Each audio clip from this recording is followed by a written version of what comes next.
to the Everyday Board Game Podcast with your hosts, Daniel. And Daniel. Daniel, good afternoon. How's it going? Good. You and I were just talking right before the podcast. We've been busy this week. Separately, not even for the podcast stuff. Normally that's what we're talking about. Well, we were busy together all last week, too. It's like, since we last recorded together, and that was a double recording, yes, it's been nonstop. It has been.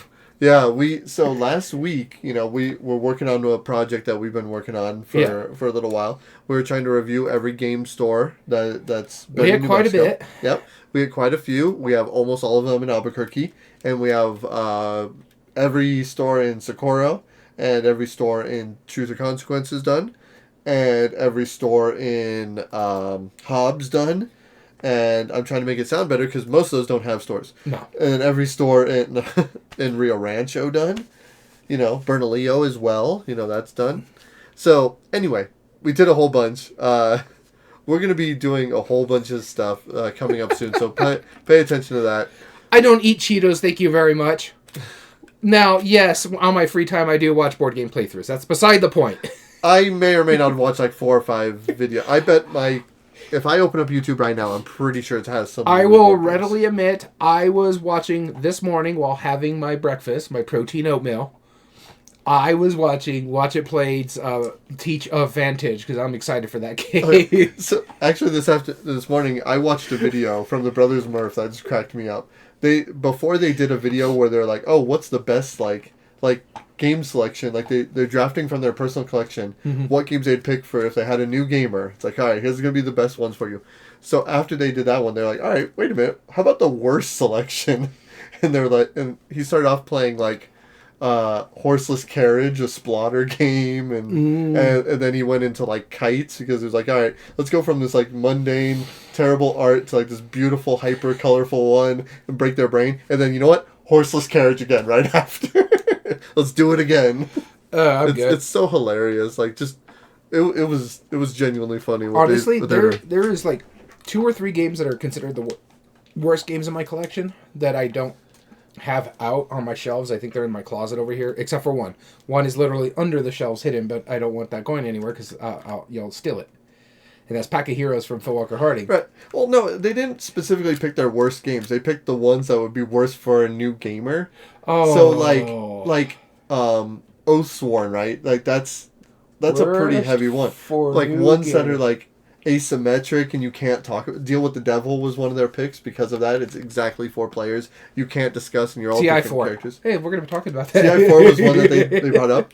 But I thought, as I was thinking about it, I'm like, what would I was thinking about the games I would pick, and right at the end, I'm like, what I would do is play Seventh Continent. And I'll tell you why. Because it's fairly simple, fairly easy for players to get into. But then after going through that absolute hell of going through those awful games that they would hate it, playing a game that they would want to, but they would have to come back to play that, would be just absolute psychological warfare. Like, just imagine, like, I want to play Seventh Continent, but, I have to go through that gauntlet again to get to Chapter 2. Oh, no. Oh, no. Yeah, but before we go any further, and yes, Bard, Diplomacy would be a bad one, too. Oh, Diplomacy. Oh, man. But the fact of the matter, this tends to be a longer episode, so we need to get off tangent, back on topic. Let's go. Top 8 debate, space exploration. This is a good one. Yeah.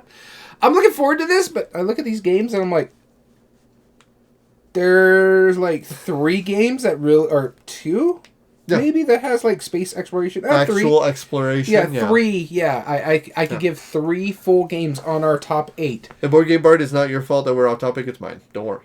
Yeah, he's ADD brain. I'm telling him. Yeah, only a few of these really do have to do with exploration. Yeah. Yeah. And the main one, our number 1, is the one I think the most when it comes to exploration. Yeah. Everything else is like, huh.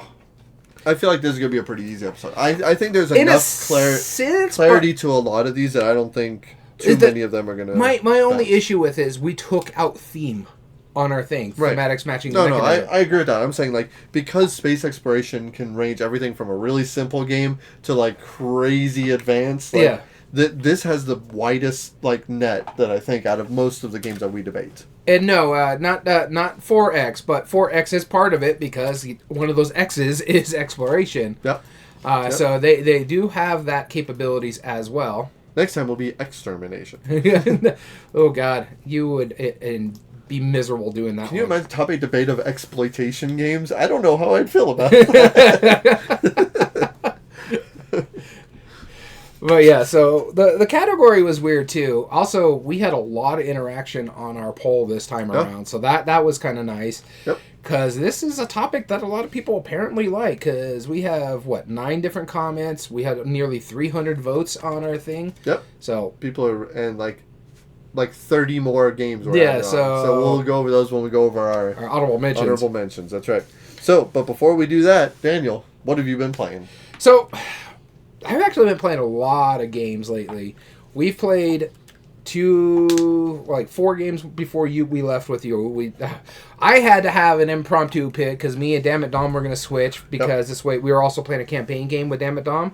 And so we wanted to be able to have Gamehead Geek play with us. Sure. But he got stuck at work, so he couldn't join it. So I had to go back to my picks. And I was like, one of the reasons why I wanted to trade is because I knew we were doing our Albuquerque trip. So I was kind of like, I don't want to learn games and then deal with everything we have to do for that whole thing. I wanted my mind fresh instead of just watching videos and learning games. I'll make Damn It Dom have his pick. We got Gamehead Geek coming this week anyway. So, and then Gamehead Geek had to cancel. I'm like, crap. I got to learn games now. And it actually went fairly well. But both of these were actually on your pick of the night, and I just recently played one of these again. Yep. But the first one I'm going to talk about is my close second game of the night for that one, only to beat out by the game that we are going to talk about last. But this was Finca. Yeah. Pandasaurus reprint of this one. Wolfgang Sinther and Rolf Zulinde are the designers. Older game that just got a reprint and a beautiful reprint at that. Pandasaurus really knocked it out of the park with that reprint. But what I like about most of this game, it's a little area control. You're basically trying to fulfill contracts by getting donkey carts to have the fruit to match it. And, take a little more control over the map and stuff like that. Because it's all about trying to get the houses up there to trigger the end game. And also, there's a little economic to it, which is actually a really fun economic market. And my favorite part in the entire game is that smart rondelle. That thing is so good. So clever. Where your character at, and you have 3 characters on the rondelle, where it's at, depending on how many other meeples are on there, including yourselves or other players, is how far your character can move, and then where it lands is how much of that resource you can take. So if there's 3 meeples where you start, and you move 3 spaces and land on a place that has 4 meeples, you get 4 of whatever resource is there. Whenever you cross the halfway point of this rondelle, every halfway point, you get a donkey cart. You need donkey carts to fulfill contracts that are on the board. Yep. And that's your choice, is you either move spaces on the rondelle to get resources or fulfill an order. I loved everything about this game. I could see why it was nominated for a Spiel des Jahres back in the day. It lost out to, I think, a Knizia game? No, it lost to Dominion. Oh, Dominion, yeah. Which is the only game that could have been, that invented deck building. Come on. So, yeah, it is a fantastic rondelle system that is just smart. It's like, why do not more games not do something like this? It's like, this is how much you can move. So most of the time when you're feeding the rondelle out, there's only 1 or 2 meeples on there at a time. You're not sure what you're going to be doing. It's like, okay, I'm going to set here. Oh, you're setting with me. Now I'm going to move this guy 2 spaces. And now I'm on a space with like 2 other meeples. Now I can get 3 grapes. All right, cool. It's got good components. It's got a good look to it. Fun game. I really do enjoy it. I'm glad I have it. It went into my collection. Finca. Yep. It's right over there. Shoulder. Yep, that's right. And Board Game Bard, we posted on the Board Game Revolution group in Facebook. The first game I want to talk about was a solo game that is also print and play that was developed by Matthew Dunstan and another designer. This is called 52 Realms. It uses a deck of cards, and it is a 1-player dungeon crawl using a deck of cards. And I printed this out recently, and I was really impressed with it. Like, the way it works is that you have a number of cards that you can get as either loot or items, but the cards also represent what kind of monsters they are, what kind of weapons you have, what kind of resources you can use. But they're also used in order to go through the dungeon. You always have to go either to the right or up for at least the base one, and you get a number of different characters that you can slide in. They're like half-sheet ones that you slide into the board, and that's your character that you're playing as, and each one has special abilities, and sometimes can use items in different ways. So like generally speaking, like diamonds can be used to redraw cards. You can use clubs to use as like equipment or just different things. I'm not doing it justice explaining it too well, but know that each path you go to or each room you go to might encounter a monster. You flip over 2 cards. The higher of the 2 values, that is the monster you have to face. The lower of the 2 is the loot you're going to gain by defeating them if you defeat them. When you get it as a loot, it can either be, or your reward, I'm sorry. You can either be as loot, which is how many points you score, which is generally just the rank, or it could be an item, which is based on its suit, or it could be one of your resources that you can use to actually defend against these.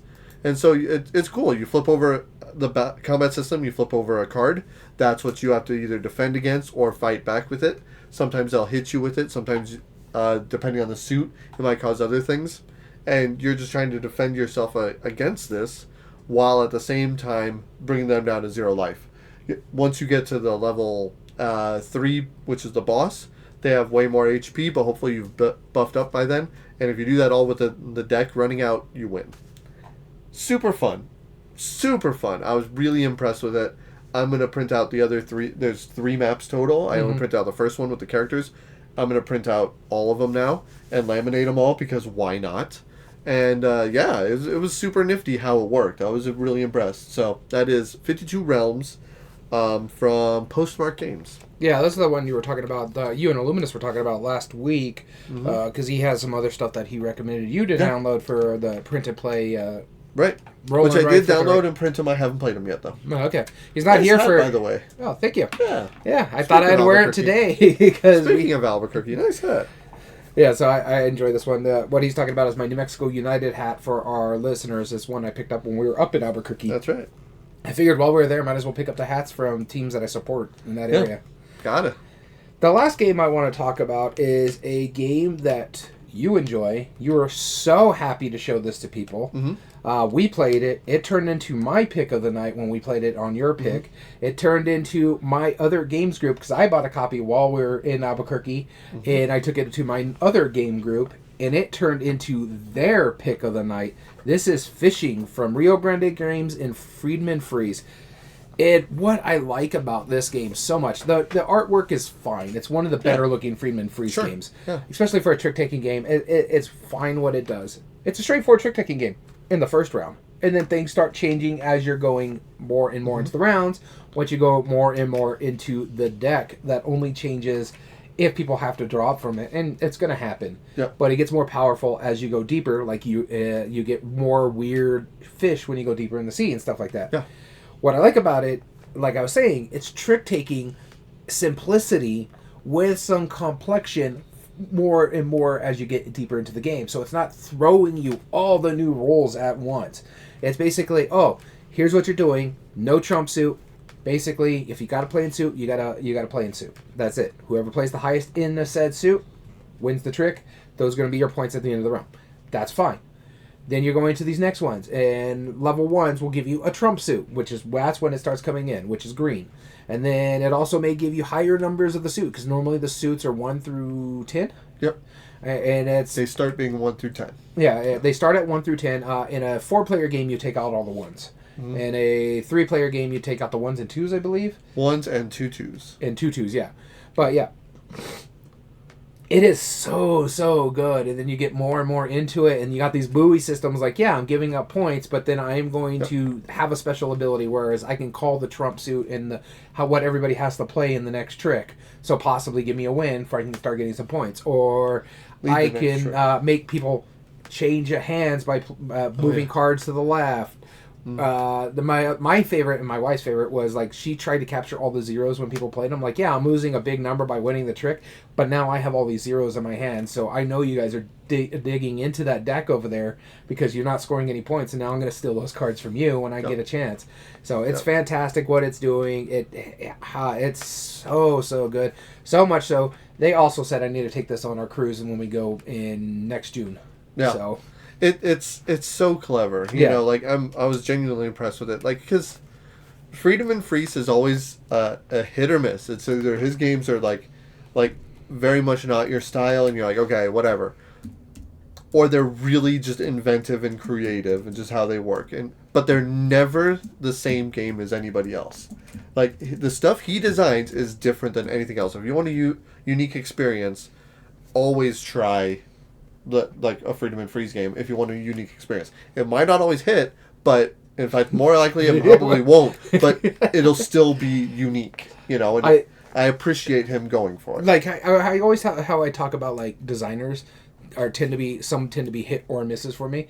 He's been more misses than hits. I think there's two that I thoroughly enjoy of his lately, is Fast Loss and Fishing. These are two fantastic games, but I've played a whole bunch. Futuretopia, and that was okay. What was the other one we played? The little small ones, like, where the next Fear, yeah. Fortress. Those weren't all that good. The sand one, where it's the deck building kind of game. One, I like that one a lot. No, so. Yeah, but again, like I said, even though, like, whether you like them or not, you're not going to get something that everyone else is doing. Yeah. They're not going to be... It's going to be a unique experience, but whether it's great or not. And Board Game Bar, to answer your question, whatever I spent previously plus my wife's bonus. Usually it's whatever my wife lets me spend. Yeah, that's our annual game budget. I would say, realistically, if you had to put a number on it, how much do you think you spend on a... On average, on a year? Yeah. Maybe a couple grand? Maybe? Roughly, yeah. Well, it depends, too. To me. Well, the thing is, I buy a lot on deals, so, like, I just picked up a couple games today. I didn't spend more than $30. I think it was $27 for what I got. One was a big game and one was a little game, so... That's one thing. It's like I buy deals. That's the main thing is I never buy full price for games unless it's like a Kickstarter or something like that. Yeah. And that's speaking of which I just picked up. Not just picked up. I just received my copy of Spooktacular, which I'm looking forward to getting into. Mine gets off my shelf of shame. Boom. There you go. But now you have to take something out. I know. That's the hard part. That's the hard choice. I'll figure it out. All right, the last game I wanted to talk about was a game that I was really excited to play. I played it with my Friday group. I even convinced my wife to play it with me. This is called Hot Streak. It's a game that you were there. You pointed out to me when I bought it. Yeah. I was so excited. It sounds like absolute raucous, like shenanigans. Well, is it? All in the best way. It is. It fell completely flat with everybody else. I played with both my kids, my wife, and one of my best friends, and they didn't like it. They didn't like it at all.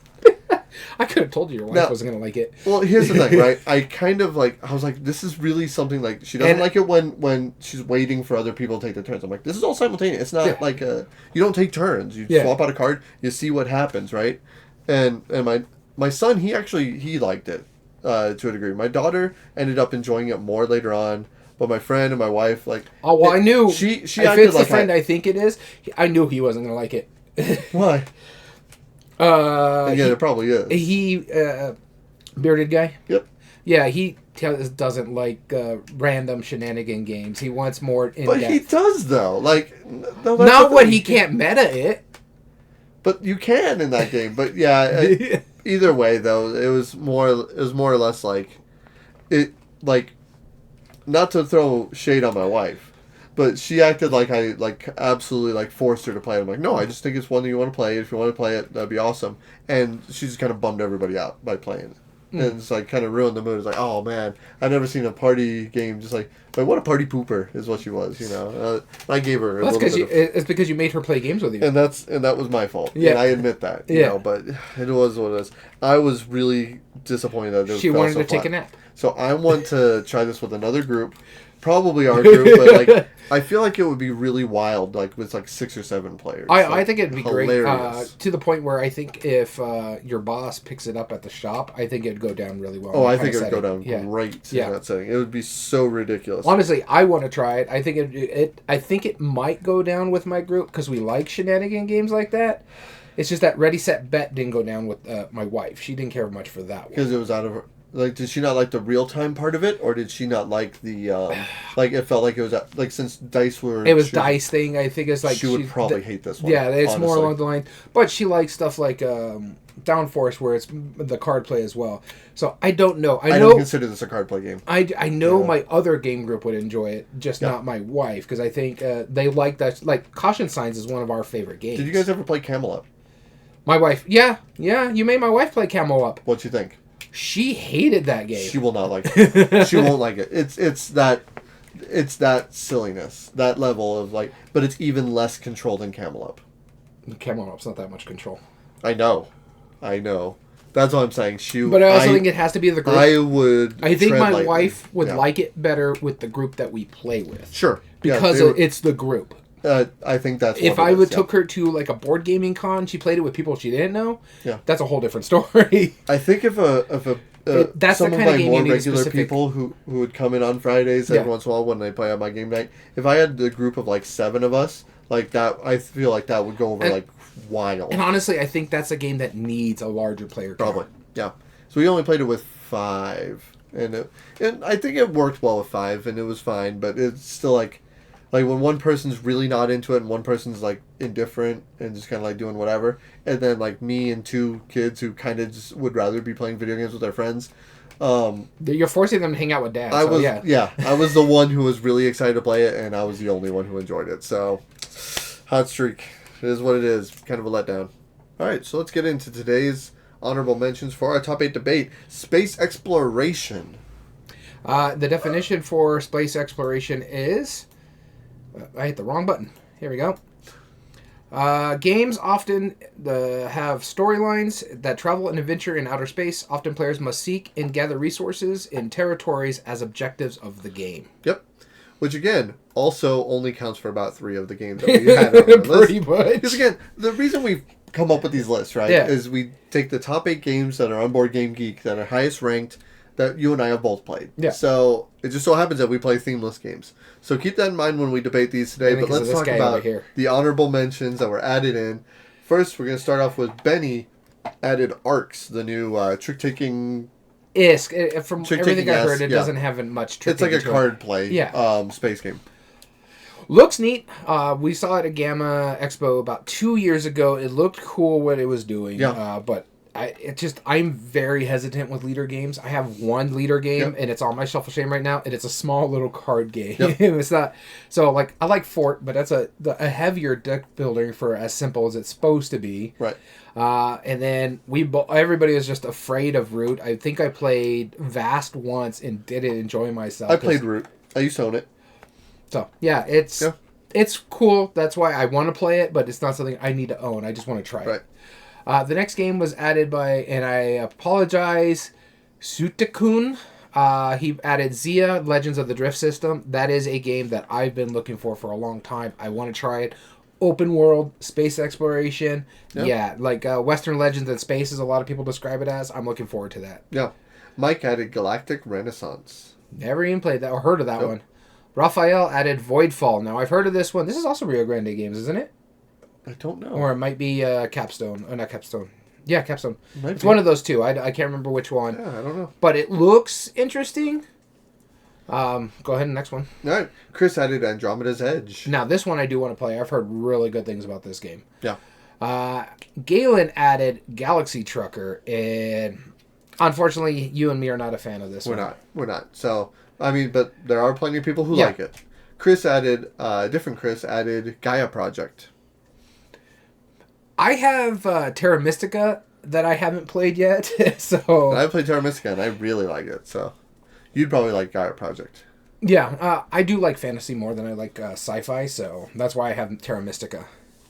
Yeah. Arcs is worth it, but yeah, okay. Yeah, like I said, it's worth a try for us. Yeah, Galaxy Trucker is a no for us. Yeah. Nathan added ISS Vanguard. I do want to try this. I think G.A.M.E.R Dom owns everything for this right now, so... Probably. Renee added Unsettled. Never played that one. Have you? No. I've heard of it, but I never really looked into it. Yeah. Lynn added one of our favorite games, Space Base, but didn't make the top 8. Yep, didn't make the top 8. It's a shame. I don't really feel it's a very strong like space exploration. Yeah, it's an amazing game. Oh yeah, it's fantastic. I love that game, but yeah, Rodney added Eclipse. Have not played it. Does look fun. It's a TI4 kind of style game. Less luckness based because it's more card play than dice throwing. So, Space Base is the okayest game, says Board Game Bard. I mean, you either love it or you hate it. But the fact of the matter is, it's the most. It's the least lucky game, and this has dice than Galaxy Trucker. It's true. Yeah. Rodney also added Space Core 2025 to 2300 AD. Okay. Don't know that one at all. Ryan added Rocket Man. This one looks interesting to me. Rocket Man. Cena added Eclipse Second Dong for the Galaxy, which is the one I was thinking. Well, it is Eclipse. It's just the second version of it. Okay. And Osama added Mission Red Planet to the list. Okay, I'll carry on. Go ahead. I got it taken care of. Shasher added Hyperborea. Okay. Which is one that I've been wanting to try, honestly. Bruno added High Frontier. The next one, I've never heard of this one. Yeah, I know. I was just thinking that. Thomas added Blue Shift. Blue Shift. Never heard that one. All right. Hey, Jay. Forgive me if I've mispronounced that. Added Star Wars Rebellion. I can't even pronounce this name because it's in, what is that, Chinese or Korean? Not sure. No, it's Chinese.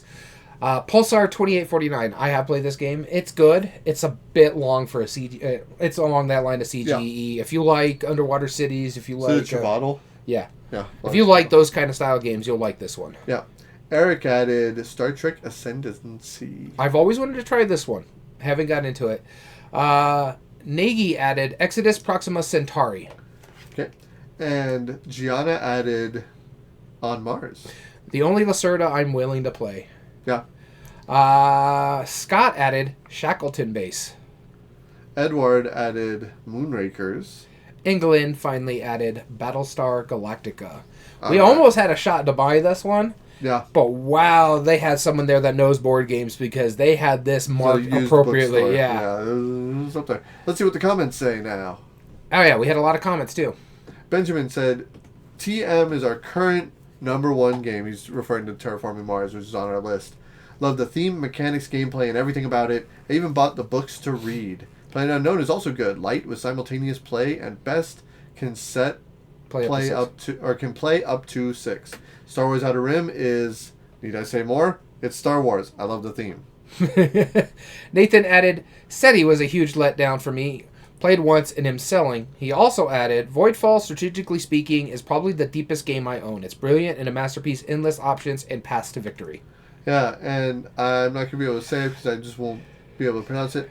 So, for the exploration aspect, Zaya is still king for me. Finding new sectors, missions, and all the tokens you can explore gives it the strongest explorative feel of my most highly rated space games. Voidfall is actually my favorite space game, but the exploration aspect is extremely minor. Battlestar Galactica is second favorite, but a different take on exploration aspect in terms of focusing on survival, intrigue, and social dynamics instead of pure discovery. This is my favorite theme for games, though there are a ton I love. Richard said Terraforming Mars is still the daddy for him, though SETI is also, he finds very satisfying. Yep. Haije, again, said space exploration is the topic. I never felt like exploring anything in Terraforming Mars, even though I have played the game close to 200 times, which we were just talking about. Yeah. With Prophecy of Kings, Twilight Imperium, added exploration, I'd rather give the game my vote, but if you play as the Galactic Empire and Star Wars Rebellion, it is all that you do. Hence, I added that option. Yeah, he's not wrong on that I one. appreciate why they explained why they add their option. Great job. And then Shauna added, Space games. Terraforming Mars will always be my #1, but Beyond the Sun and Sky Mines are also wonderful. And Terraforming Mars, Board Game Nook said Terraforming Mars has been our top 5 from the beginning. So these are interesting topics. Let's go into hear what Board Game Bard was saying as well, where he's making fun of us for liking Space Base. He says Eclipse is top tier. What else? He says Gaia Project he enjoys. Galaxy Trucker is a no for us. Yes, it is a no. 80% Euro, 20% Ameritrash, which is Eclipse, is what he's describing. Vantage, we haven't played it. I do have it on pre-order, so we're looking forward to playing that one. Yep. Shackleton Base, he's excited to play that one, which is neat, because I do look forward to it. That price tag makes me a bit hesitant, because I got a lot of heavy games that I haven't played yet either. Sure.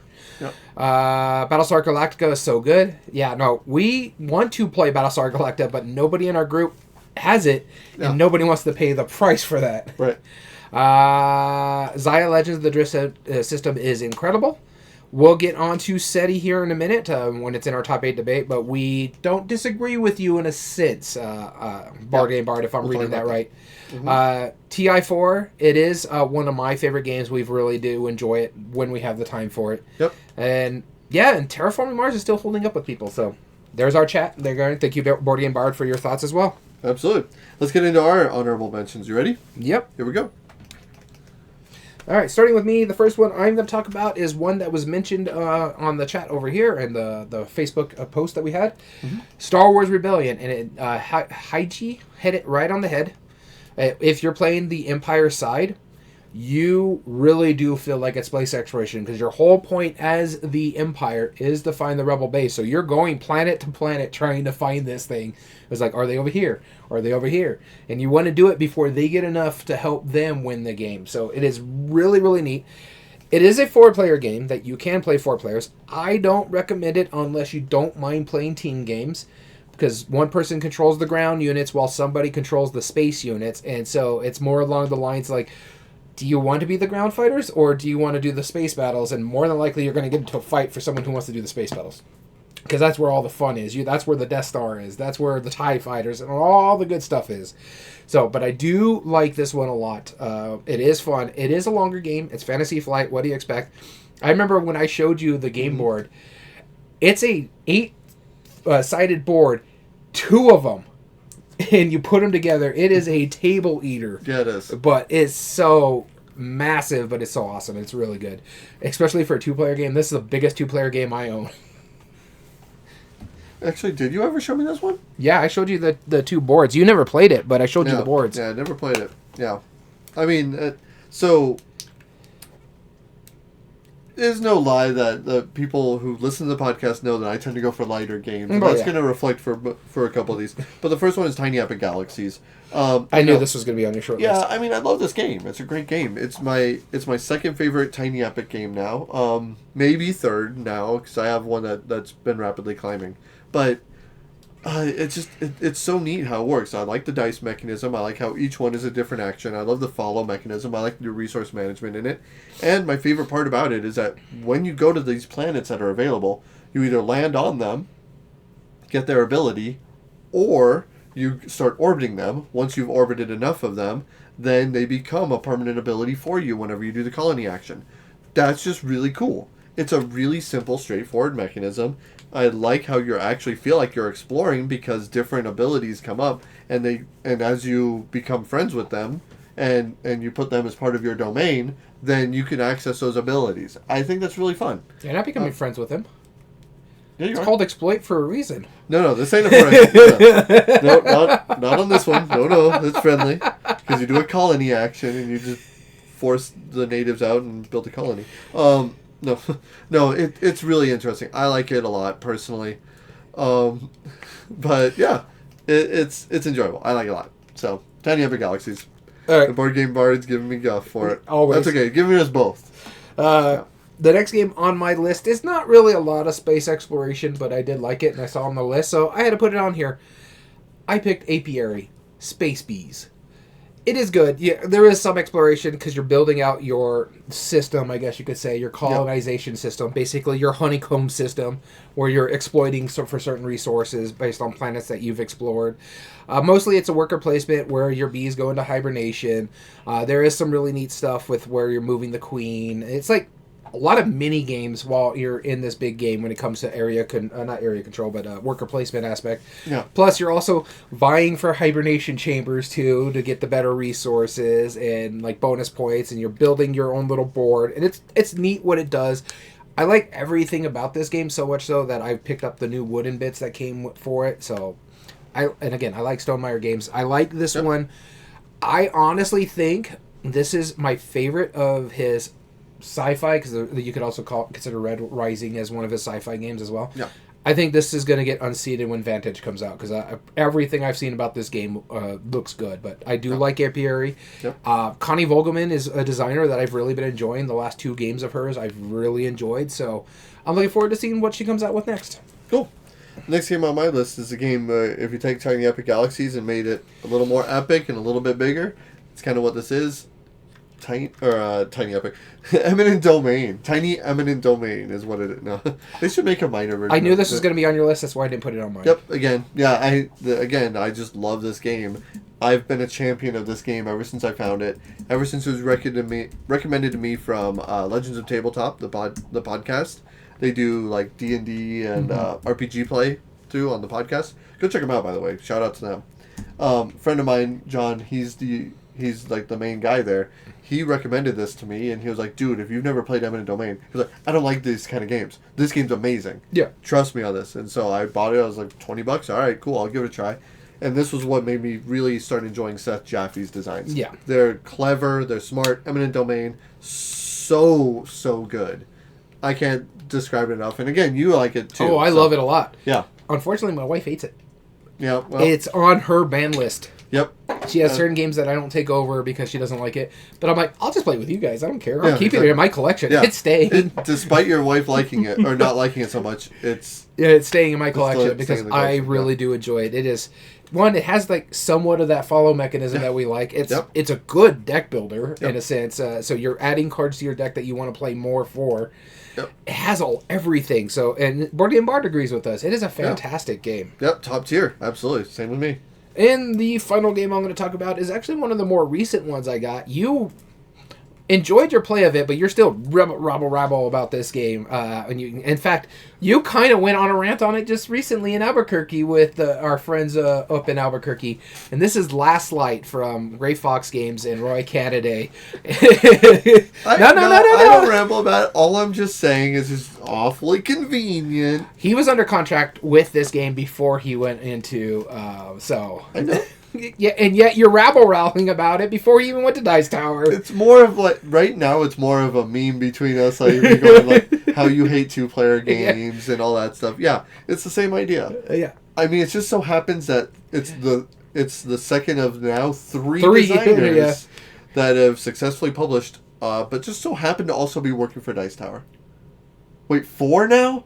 Mike DeLisio just kickstarted his own game with Dan Hughes. I made you a mixtape. Did you not hear about that? So technically, Chris Yee is the 4th. Wait, and Dan Hughes was a contributor to Dice Tower. You know, we need to get on the podcast. I'll get more published. Yeah. All right.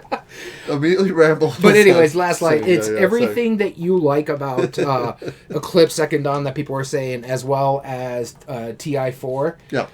But it condenses it really well because it's simultaneous play. It's somewhat of a follow action. It's like whoever did this action, you pick these cards. This is the action you're going to take. Yeah. And whoever does this, it gets to do it in this turn order. I like that aspect because we played an hour and a half. I think it was pretty close, or maybe it was 2 hours with the teach. Yeah. But it was a quick little 4X game that everybody was like, wow, this was actually better than we were expecting it to be. We knew we were going to like it. One, I tend to like 4X games. I just don't play them a lot because they take a long time. And the fact that he was saying, like, no, this is cut down. And everybody was saying, like, not just Dice Tower people, like everybody who actually played it outside of the Dice Tower saying, no, this cuts 4X games down a lot of time. You can play a big group in half the time you would in TI4, which is significant. And when we played it, I was like, okay, this is really cool. Plus, you got these really cool 3D planets that are just sitting out there for you. They're really sweet. It looks really nice. It just pops on the table, and it plays quickly. It does 4X really well. Like, if I want to get a 4X pinch in a game night, this is how I would go, because I can't do that with TI4. TI4 has to be an all-day thing, because you're going to be 4 to 5 hours, depending on your player count. Sometimes 7 hours, depending, again, to the player count. So, yes, for my last one, it's Last Light, because I like it, and plus it's fun to hear him rabble. Like I said, I just need to join the Dice Tower, and then I can get more published. So, my last one that I want to talk about is actually more, like, the first two are very light. In comparison, this one is a much bigger, epic experience. It plays in a few hours. I wouldn't consider Eminent Domain light. Yeah, but it's not, compared to what I'm about to talk about. Okay, I consider it more medium. You went light, medium, and now I guess you're going heavy. Yeah, this is heavier for sure.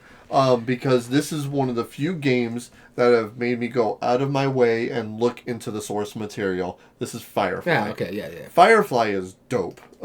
Pick up, deliver in space, yep. It's less explorative. I mean, with the expansions, you add the different realms and stuff. But the fact that you can just, like, mosey along and just, like, go along, there's different ways that you might even have to go into, like, the outer area, the outer galaxy, and deal with Reavers, or in the inner one, and deal with Alliance.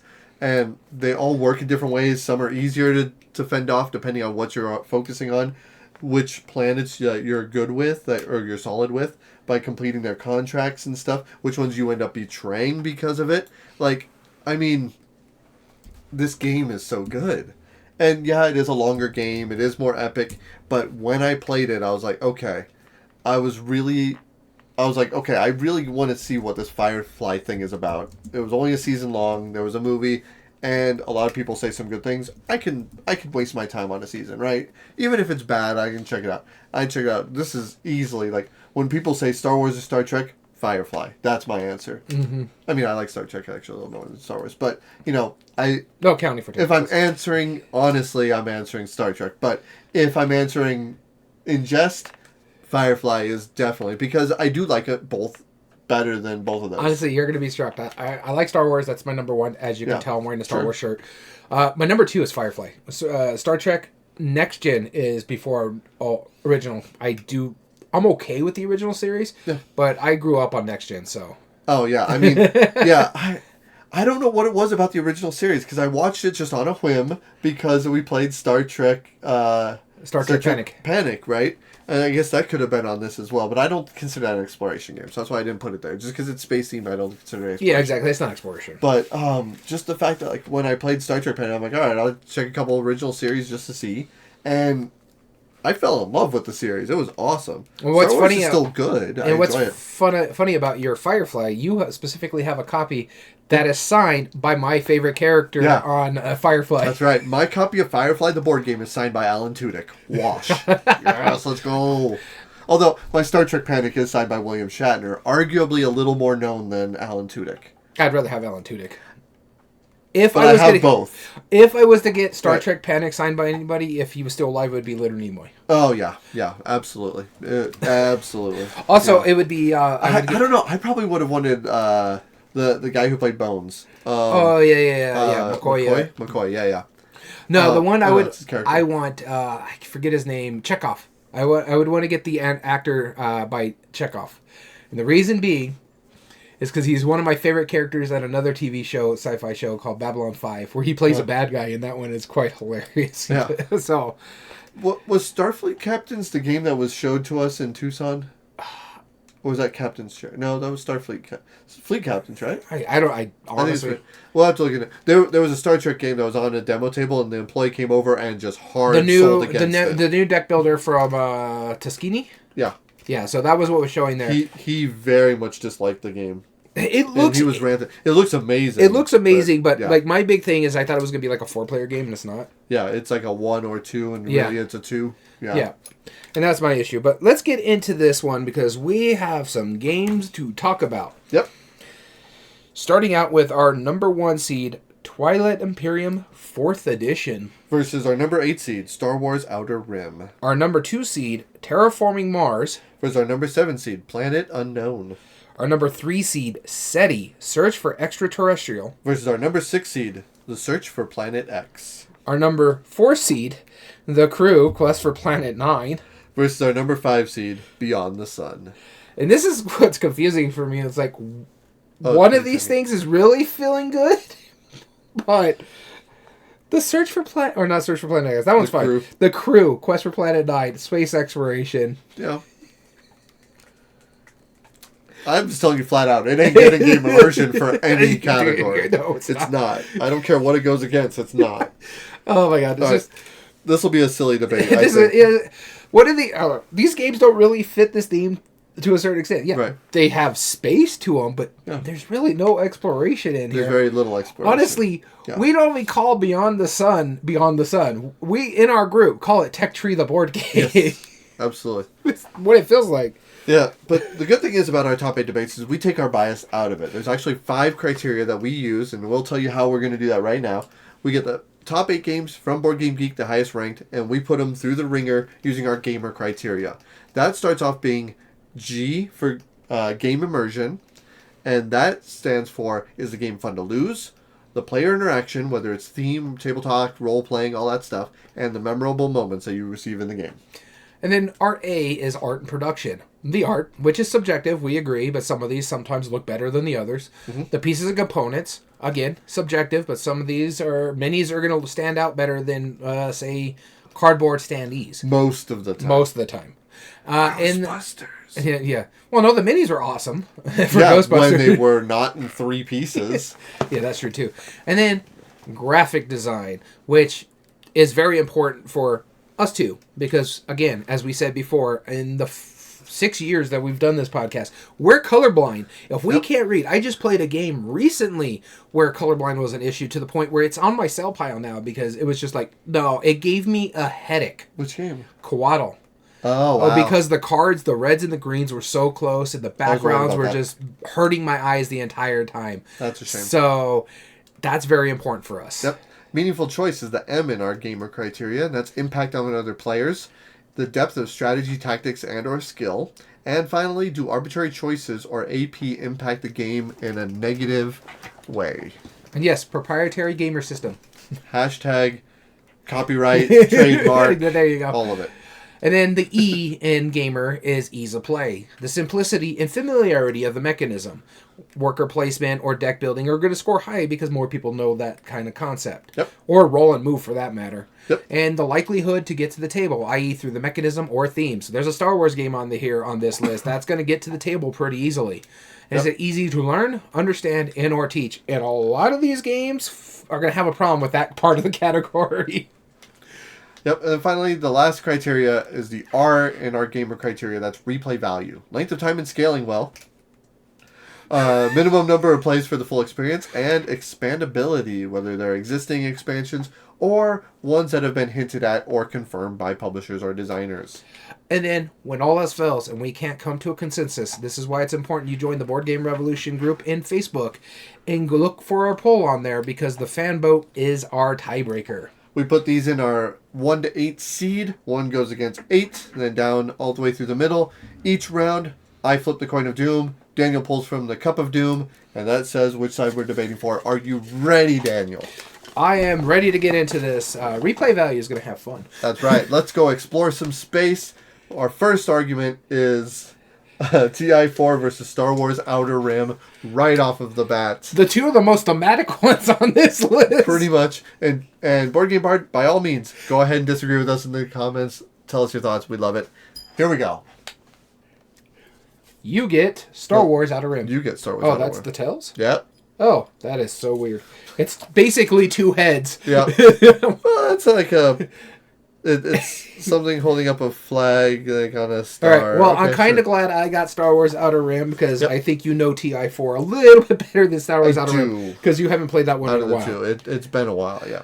I just recently played Star Wars Outer Rim, and the game that has theme. This is it. This is you do feel like you're playing Star Wars, especially with the newest expansion that fixed one of my major issues with Outer Rim. Does help out a lot.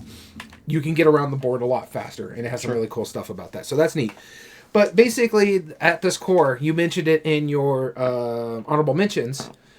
You're a big fan of Firefly the board game, which is a pick up and deliver game in the Firefly world. Star Wars Outer Rim is the same thing. It's a pick up and deliver game in the Star Wars realm. But what's neat about this one, it's kind of sandboxy. You can be a bounty hunter. You can role play the character that you get. So if I get Cad Bane, I can be a bounty hunter and go for like the bigger rewards and stuff like that to capture people. You literally can fight other opponents to steal their crew because if you have a bounty on them, you can go over there and fight them.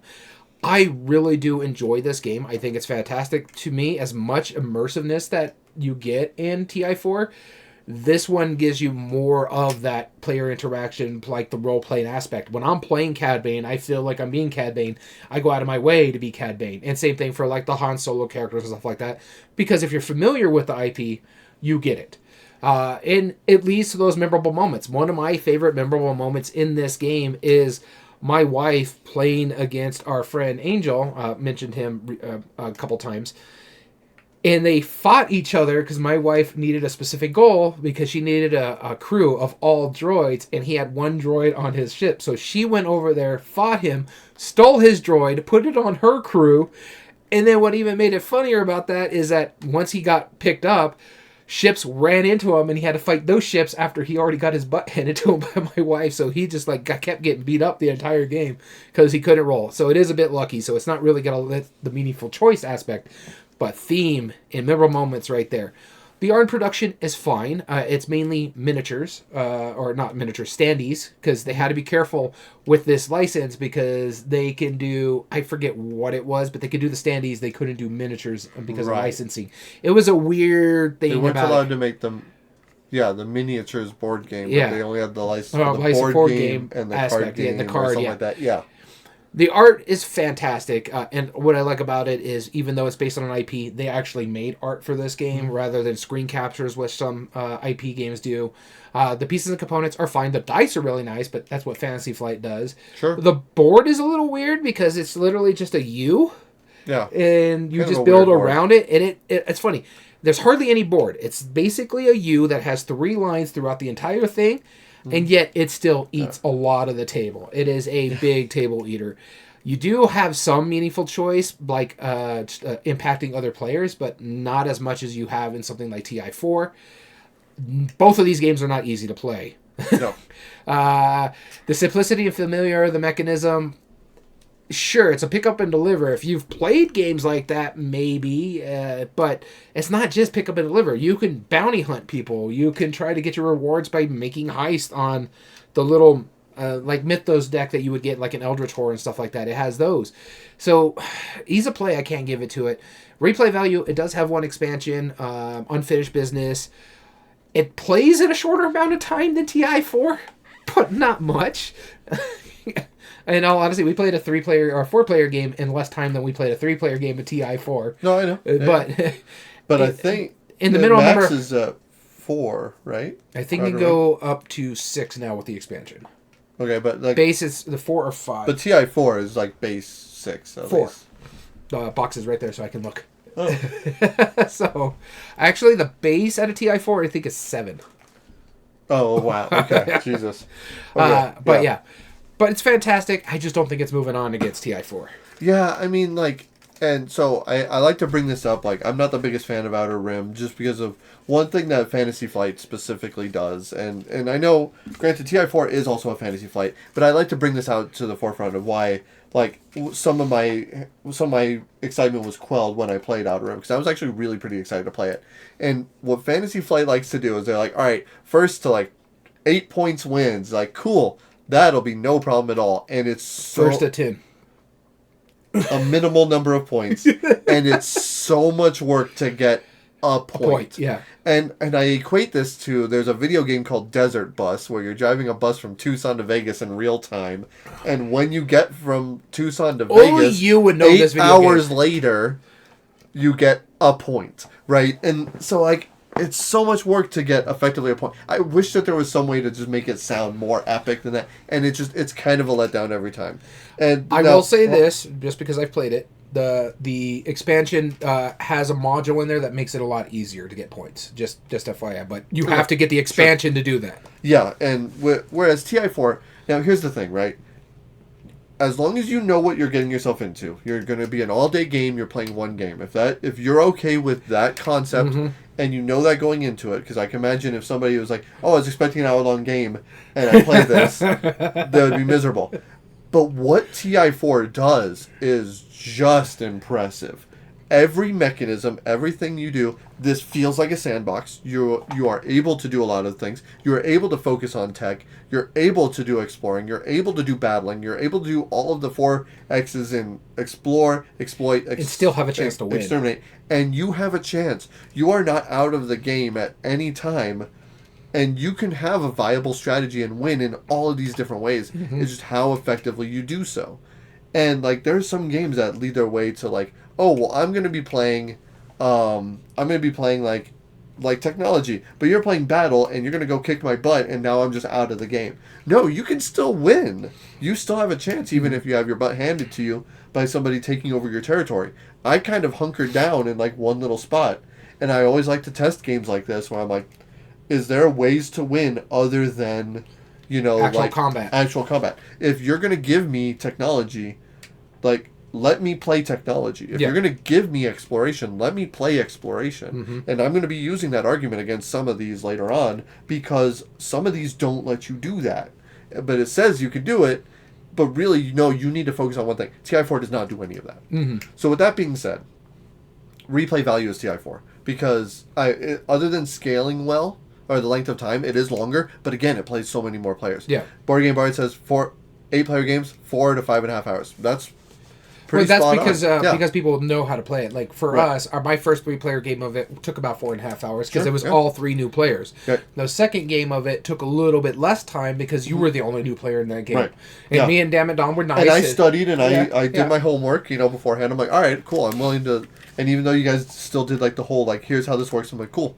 All right, ready to go. And yeah, I mean, like I felt like I had a fighting chance. And it was cool. What I also like about TI4 compared to some of the other 4X style games that you didn't mention is that depending on the character you get to play as, that actually makes it easier for you to make the decision how you want to do your gameplay. Because I forget what they're called, but I played the turtle characters the first time I played it, and they're all about hunkering down and building your resources before you go into the battles and stuff like that. So it literally helps you lend it into the role-playing aspect of things, too. Absolutely, yeah. I mean, meaningful choice, that's obviously this. Oh, I mean, sure, ease of play is probably technically out of rim. Probably, technically. Yeah. Like, because you roll some dice, like, for some of the stuff. And not only that, also because of the fact that before you can even teach the game, you need those people to do their homework before they come over to play the game.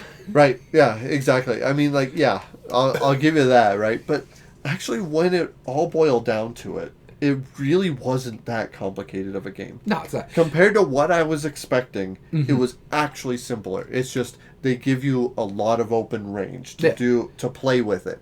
Yeah, you mentioned that. That's why it's so cool, huh? It has follow actions too. It has follow action. You choose an action, you get a powerful action, and everybody else can follow that. I want that too. Yeah, that's so much like I've made a new game recently, and I introduced the follow mechanism into it because I'm like, how do I quell like open-handed drafting or like an open draft instead of like putting it like everybody playing simultaneous, and I put a follow mechanism into it and it works really well because I'm like, follow mechanisms are so smart when done correctly, right? And my god, game immersion, you feel like you're whatever race, because if you think like, if hypothetically all of these things exist in real life and there's a bunch of planets that had their different motives and stuff, they're not all going to kill each other with dice, right? Yeah. They're not all going to be like, oh, we're fine just exploring. Like, no, some want to just harness what they have, and they want to keep it from everybody.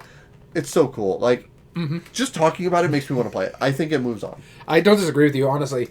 I think Star Wars would have a better chance if it was going up against anything but this one, because I know you would argue harder for it, and I think it would hold itself really well against a lot of these games. Especially since these don't really have the space exploration that you get in Twilight, Star Wars. But it went up against TI, so... Right. Oh, goodness. So, yeah, TI4 moves on. I don't disagree. Cool. Let's go now into our number 2 seed, Terraforming Mars, versus our number 7 seed, Planet Unknown. Here we go. And that'll be you again. All right. This is interesting. There's one I hope you get. I know which one you want me to get because you like the other one way more. I like the other one a lot more. Hey, guess what? I get Planet Unknown. Rats. Oh, darn. That's all right. I can still argue Terraforming Mars. I do like both of these are fantastic games. I love both of these games. I'm going to be talking a lot about Planet Unknown next week. Hint, hint. So pay attention to that next podcast. Oh, my. But I really do love Planet Unknown, what it does. I love the fact that it's kind of simultaneous play. Yes. I love it's not really I split you choose, but it's more along the line who's the lead player determines what the other players can get kind of thing. I like that aspect of it. It's like, I really need this thing, so I'm going to spin this Lazy Susan my way. I'm picking up this thing, and you guys are stuck with what's in front of you. And it's like, honestly, I can make this work. I needed that one more, but I can make this work depending on how you are. You're basically playing a polynomial game, building out your map, building out your planet, terraforming, in a sense, your planet for a specific way. You're all asymmetrical companies that are trying to exploit the planets in a certain way. It is really neat. I need to play the new expansion for it. Super Moons look really neat as well. I love everything about it. It has one of the best components that is not really a component. It just makes the game easier and flow better. That Lazy Susan is fantastic. Out of these two games, as much as I like Terraforming Mars, TM, I like Planet Unknown more. It's because it's fun to lose. You feel like, oh, that was really cool. You're trying to fill out your board. You get this little puzzle aspect of it. It leads to more memorable moments because I was playing this one corporation where I'm just bouncing around all over the place. I love that one. That one's so fun with the one track that just jumps around. Jumps around, yeah. God, that's so fun. And then just going up tracks in general is just fun. Like, so if I'm playing a different corporation, I'm like, okay, I need to go all heavy in here before I can get more of my special powers out there because those are really cool. The art and production is through the roof in this one for a small gaming company, too. Yes. Adam's Apple, I think is what it's called. Yep. The Adam's Apple games. The art is fantastic. The pieces and components are great. The polynomial pieces, fantastic, thick. The base game out there is really nice with these pieces. I have the Kickstarter version now with the really nice stuff out there, which you can find in stores. I saw the Kickstarter versions in stores when I was going around. And each of the corporation boards are always indented for every version of the game. Dual layered. Dual layered, yep. Yeah, fantastic. So that token, no problem. Nothing falls out in that sense. It is fantastic. There's a lot of meaningful choice in this game. Because you can impact other players' strategy by making them choose stuff that they don't need to choose, or helping yourself by getting things you really need. It's actually a much easier game than Terraforming Mars to teach. I'll tell you that much. Much easier. So yeah, for me, I think this is almost a clean sweep. I think Terraforming Mars gets meaningful choice just because of the other two categories, but I think Planet Unknown can fight it too. Well, so here's the thing, right? So Terraforming Mars, it's beloved for a reason, and this is one of those, like, people compare this to an engine building game. It's not technically an engine building game. There is some engine building in it, but it's not just, not just that. It's really just a heavy card system. And what makes Terraforming Mars so unique and so beloved is the fact that back in the day, a lot of card-based games was like, okay, well, I'll do this. Oh, but if I get a benefit, I can do it one more. That's cool. I can do it a little bit better, right? Terraforming Mars is like, all right, let's just hit your planet with an asteroid, and let's just, destroy half of it. Like, it's like, whoa, this accelerates. And then you have the corps that are all different, and they're not just different. It's like, oh, well, I get a benefit when I do this action a little bit more. No, it's like, literally, it's hugely different. It's like, I'm going to get massive gains in different ways. And that's what makes this so unique, is that everything feels broken in a good way. Yeah. It feels like you shouldn't be allowed to do something so drastic, so quick, and so often that it makes it fun. But with that being said, though, and I get why people really enjoy it, and you're one of them, and I do still like the game, but this is one that I don't feel like I need to own because a lot of people don't like it for that reason, that it's kind of chaotic, right? And there is an extra level of randomness because of how those cards come out. And there's so many of them, too. And there's so many of them, and they're all unique. And if you get stuff that is just crazy expensive and that's not what you're going for, then you're beholden to that, and that there's not really a way to mitigate it until you've built up some engine. But if you haven't built the engine yet, then you still can't mitigate it, right? And so I kind of backpedal a little bit just because I think I get why everyone loves this game so much. And it has a lot to offer in a lot of fun ways. It's up there somewhere. Yeah, it's up there somewhere. But Planet Unknown is right... Well, it was somewhere over there. Yeah, there's Terraforming Mars, the card game, or the card game, but Yeah, Ares Expedition. And so much that they made a card game version of it that's arguably just as good, right? Yeah. It's Don't really get the dice game. Do not get the dice game.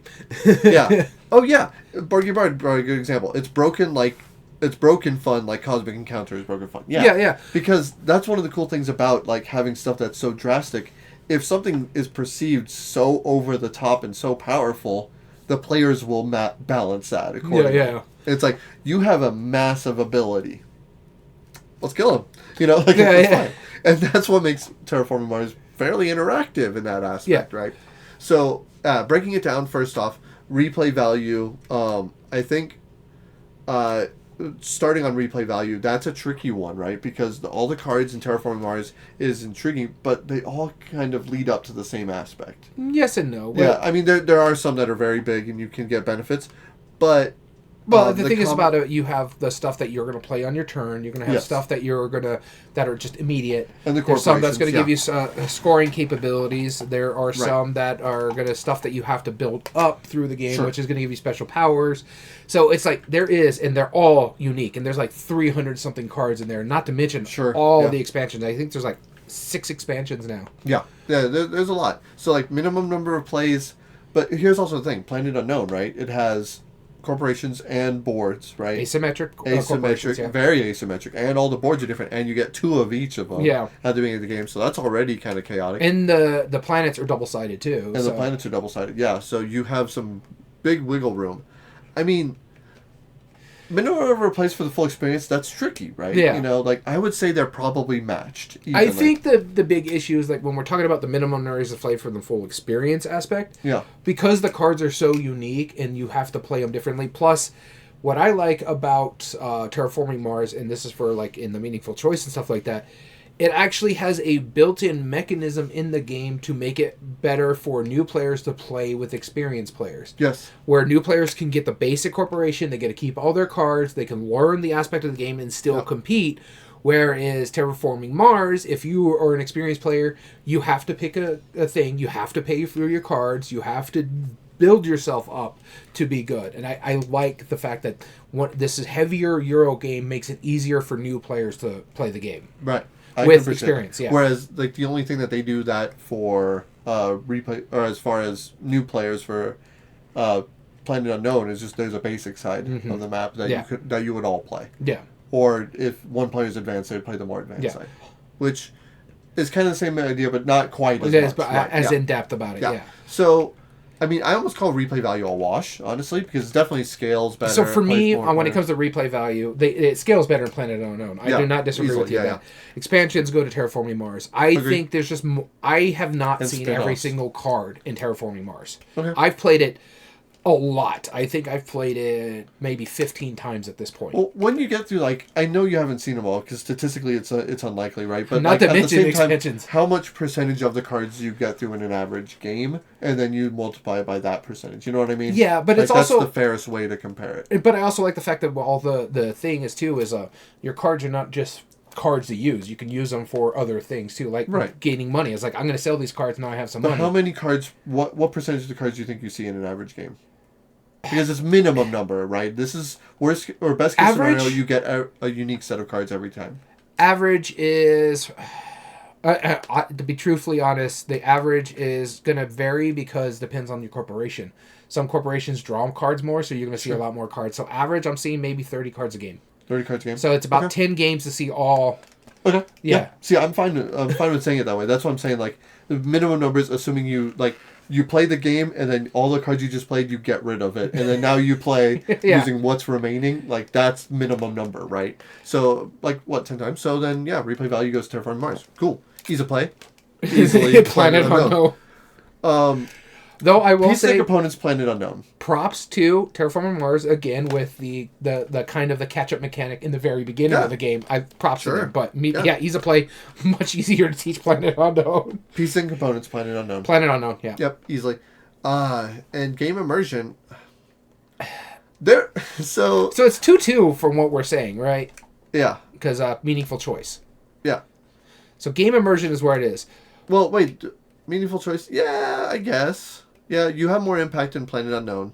However, arbitrary choices are a lot more bigger in, like, Terraforming Mars. Because not arbitrary choices, but AP. Because you and me had a brute force. And arbitrary choices, because if you just don't get good cards. Yeah, right? Yeah. And we had to brute force it from an AP player from ruining it. So, that would go to Planet Unknown then. Well, for that section, Both have to have... You do impact other players in Planet Unknown, but you do impact other players in Terraforming Mars. Right. Because the stuff that you're building on the board can take away from them as well. Because the whole thing is, like, the scoring based on groupings of the forest or groupings of the oceans and stuff like that, all are going to score different ways. So that can impact other players when it comes to that board as well. I'm cool with calling then meaningful choice barely Terraforming Mars. Barely. Barely. All right, so game immersion. Okay. Fun to lose. I think Planet Unknown. Planet Unknown. Yeah, without a doubt. I love Terraforming Mars, and it is fun to lose, but a lot of the times it's mostly how do I can make these cards work. More so than... And it's more of... where you're like, oh my god, I'm going up these tracks, I feel good, I'm getting my butt kicked. That's true. That's why track games do so well, is because they allow the players to feel clever for something that is technically arbitrary, right? Yeah. Like, there's always a way where, all right, I'll do this, which will do this, which will do that, which will do this, which I can do this. Yes. Yeah. I feel smart. I did a thing, right? Yeah. In Terraforming Mars, there's a lot of build up to, like, finally, I did this. Yeah. No, I don't disagree with you on good that one. I'm going to come back to player interaction. Memorable moments. Both of these have really decent memorable moments. Yeah. I just feel them more in Planet Unknown because when you're talking about the tracks, you're feeling the cleverness because you're playing your company really well. Yes. The thing is, when it comes to role-playing, both these games really make you feel clever when you play your specific company right. So that's where I was like, we'll come back to the player interaction because I think that's a wash because you both feel very comfortable. The only difference being is in Terraforming Mars, if you're a new player, you don't really feel clever when you're playing a company because you don't get to play a unique company. Right. That kind of thing. Yeah. Whereas you're always playing a unique company when you're in Planet Unknown. And one of my favorite things about the player interaction moment is just like when you're like, okay, I need to pick this. Okay, I'll pick one of these tiles. And everyone's looking at you like, really? Really? You know? And I just love that moment where it's like either absolutely like, dude, great choice, or I hate your face right now. And it's so hilarious. I don't want any of these. No, but it's a great interaction. Or my personal favorite, when you turn it and one of those piles is empty and they're like, great, I'm just stuck with this one. Yeah, I forgot about the empty piles. Yeah, those are so good. And it's just, there's something just like, even me right now, I'm just like, I just love that part of it. It's just, it makes me want to play it right now. Right. So I think we're in agreement. Game Immersion goes to Planet Unknown, which means it wins 3-2. Yep. There we go. Ooh, wow. Dark Horse kind of, huh? No, but what it's going up to next is going to be fun. Yeah.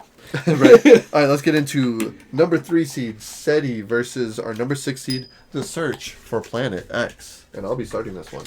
All right. Your disappointment bracket here. I know. You get SETI. No, what are you talking about? Search for Planet X was all right. Yeah, all right. But you'd rather play the other game. I'd rather play Lost Species. I admit, I like that better. So, SETI. This has been, like, the rage right now. The fire, the hotness, all of that stuff. Everyone's been talking about SETI. And so, I have a special place in my heart. Like, I was really excited to play this game because SETI stands for the Search for Extraterrestrial Intelligence. That's the full name of it. Yep. And the thing is about why I was so intrigued by it is because we live in southern New Mexico.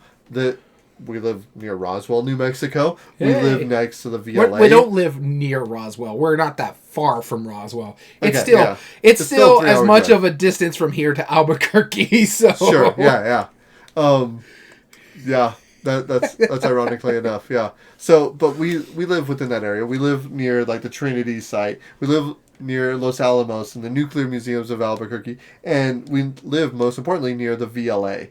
And there's hundreds of observatories around the area. This is a prime spot also, for this area, alien research. If you don't know, Tumba was from here. Yeah, the guy who W. found Pluto, which got kicked out. Which we'll be talking about here in a minute for Search for Planet X. Search for Planet X planet, you know what I mean? Yeah. Oh, we still, in New Mexico, we still think Pluto's a planet. Yeah. Anyway, we have an elementary school named after this guy. So. That's true. So, here's the thing, right? Other than SETI itself, we have almost everything else in our region. Yeah. And that's a really cool theme. SETI is Hawaii? No, SETI I think is California. California, okay. Yeah. I know there's one in Hawaii as well. There is one in Hawaii, yeah. And there's a massive observatory in Arizona, too. Yeah. So, but we have these space things. So I was really excited to do something that was based off of a lot of the stuff that I grew up culturally around.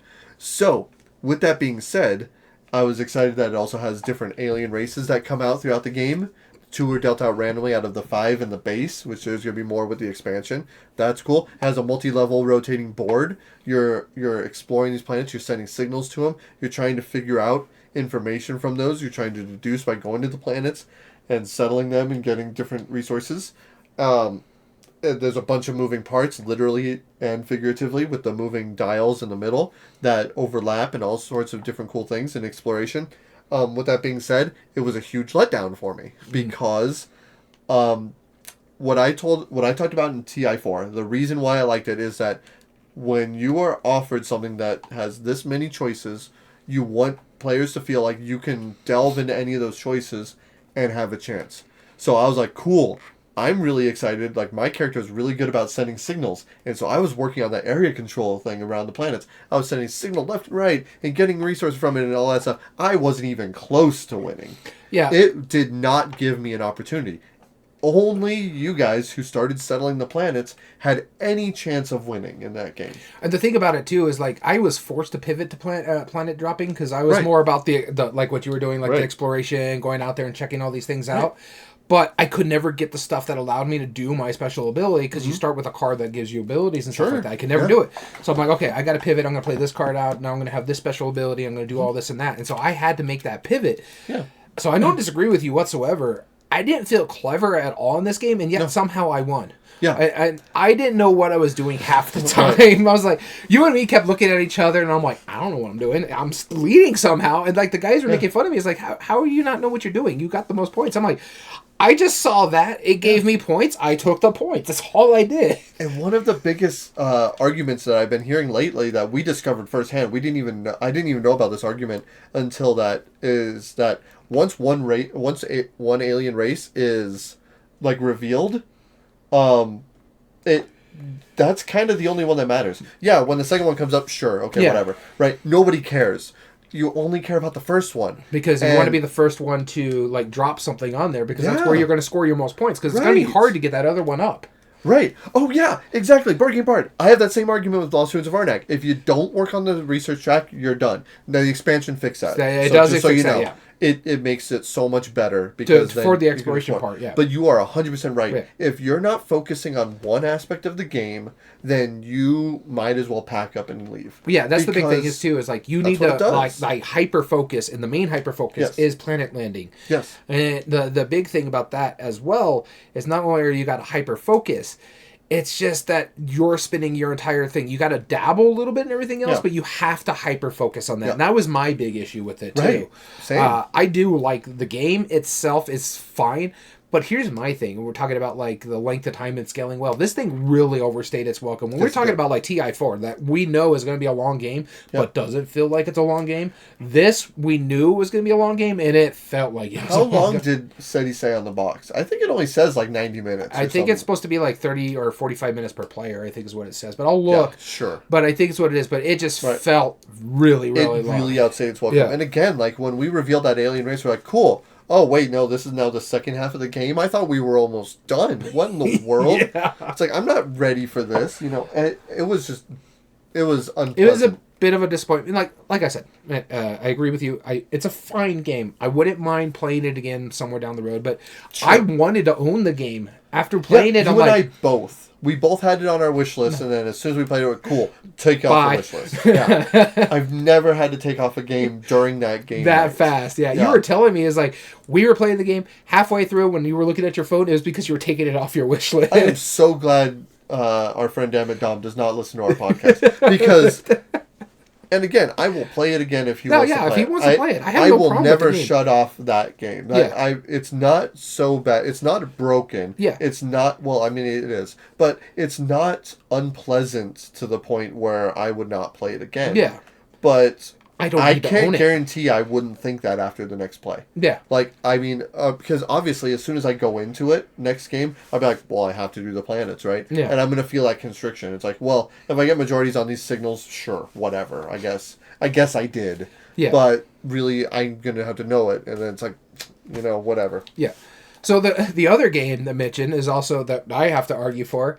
Dammit Dom also showed us this one, and I really did enjoy this one compared to SETI. One, it's fun. Now, mind you, going into this game, for everybody to know, it's app supported, so there's that. So if you're one of those rabble-rousers, it's like, oh, it's got an app. If you don't want apps in your games, grow up. I had rambling earlier. No, I'm going to put you in your... No, I'm just kidding. Get over it. We all have the apps ready. Like, you might as well just play it and have fun. That's fine. And then honestly, when you're looking at your phone, because it's the app, you're not taken away from the game like sometimes when you're just looking at your phone or someone else is playing another game on their phone. Yeah. But I like that. I do like it. It feels a little bit more immersive. I am a huge fan of straight deduction games. That's why I really do like it. Because there's a lot of good, meaningful choice in here because it's like, ooh, I know this ability and I know this is here, and you're looking for this planet and you're trying to deduce where it's at. You're asking questions. You're getting information. You're asking the app if you're actually trying to find the planet. I love the modularity of the board, so it's going to change each time you play.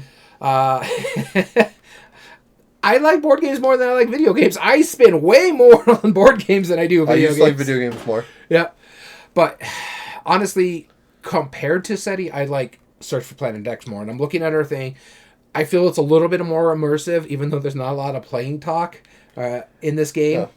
In Search for Planet X, even though you're not really interaction, but there is more memorable moments. You feel really, really clever in Search for Planet X when you're like, okay, I think I narrowed it down. I think it's over here or it's over here, and I got to figure out. I hope no one guesses it. And you're sitting there, and everybody's looking at you at the table, and you're just sitting bouncing in your chair like you're really excited. Like, I think I figured it out.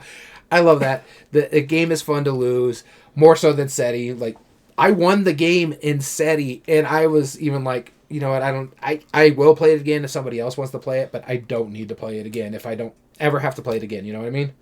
So I don't feel that in Search for Planet X. I want to play Search for Planet X again. The art and production, which one do you think has better production value? I mean, SETI, I think. Like, I think the art on it and the rotating boards...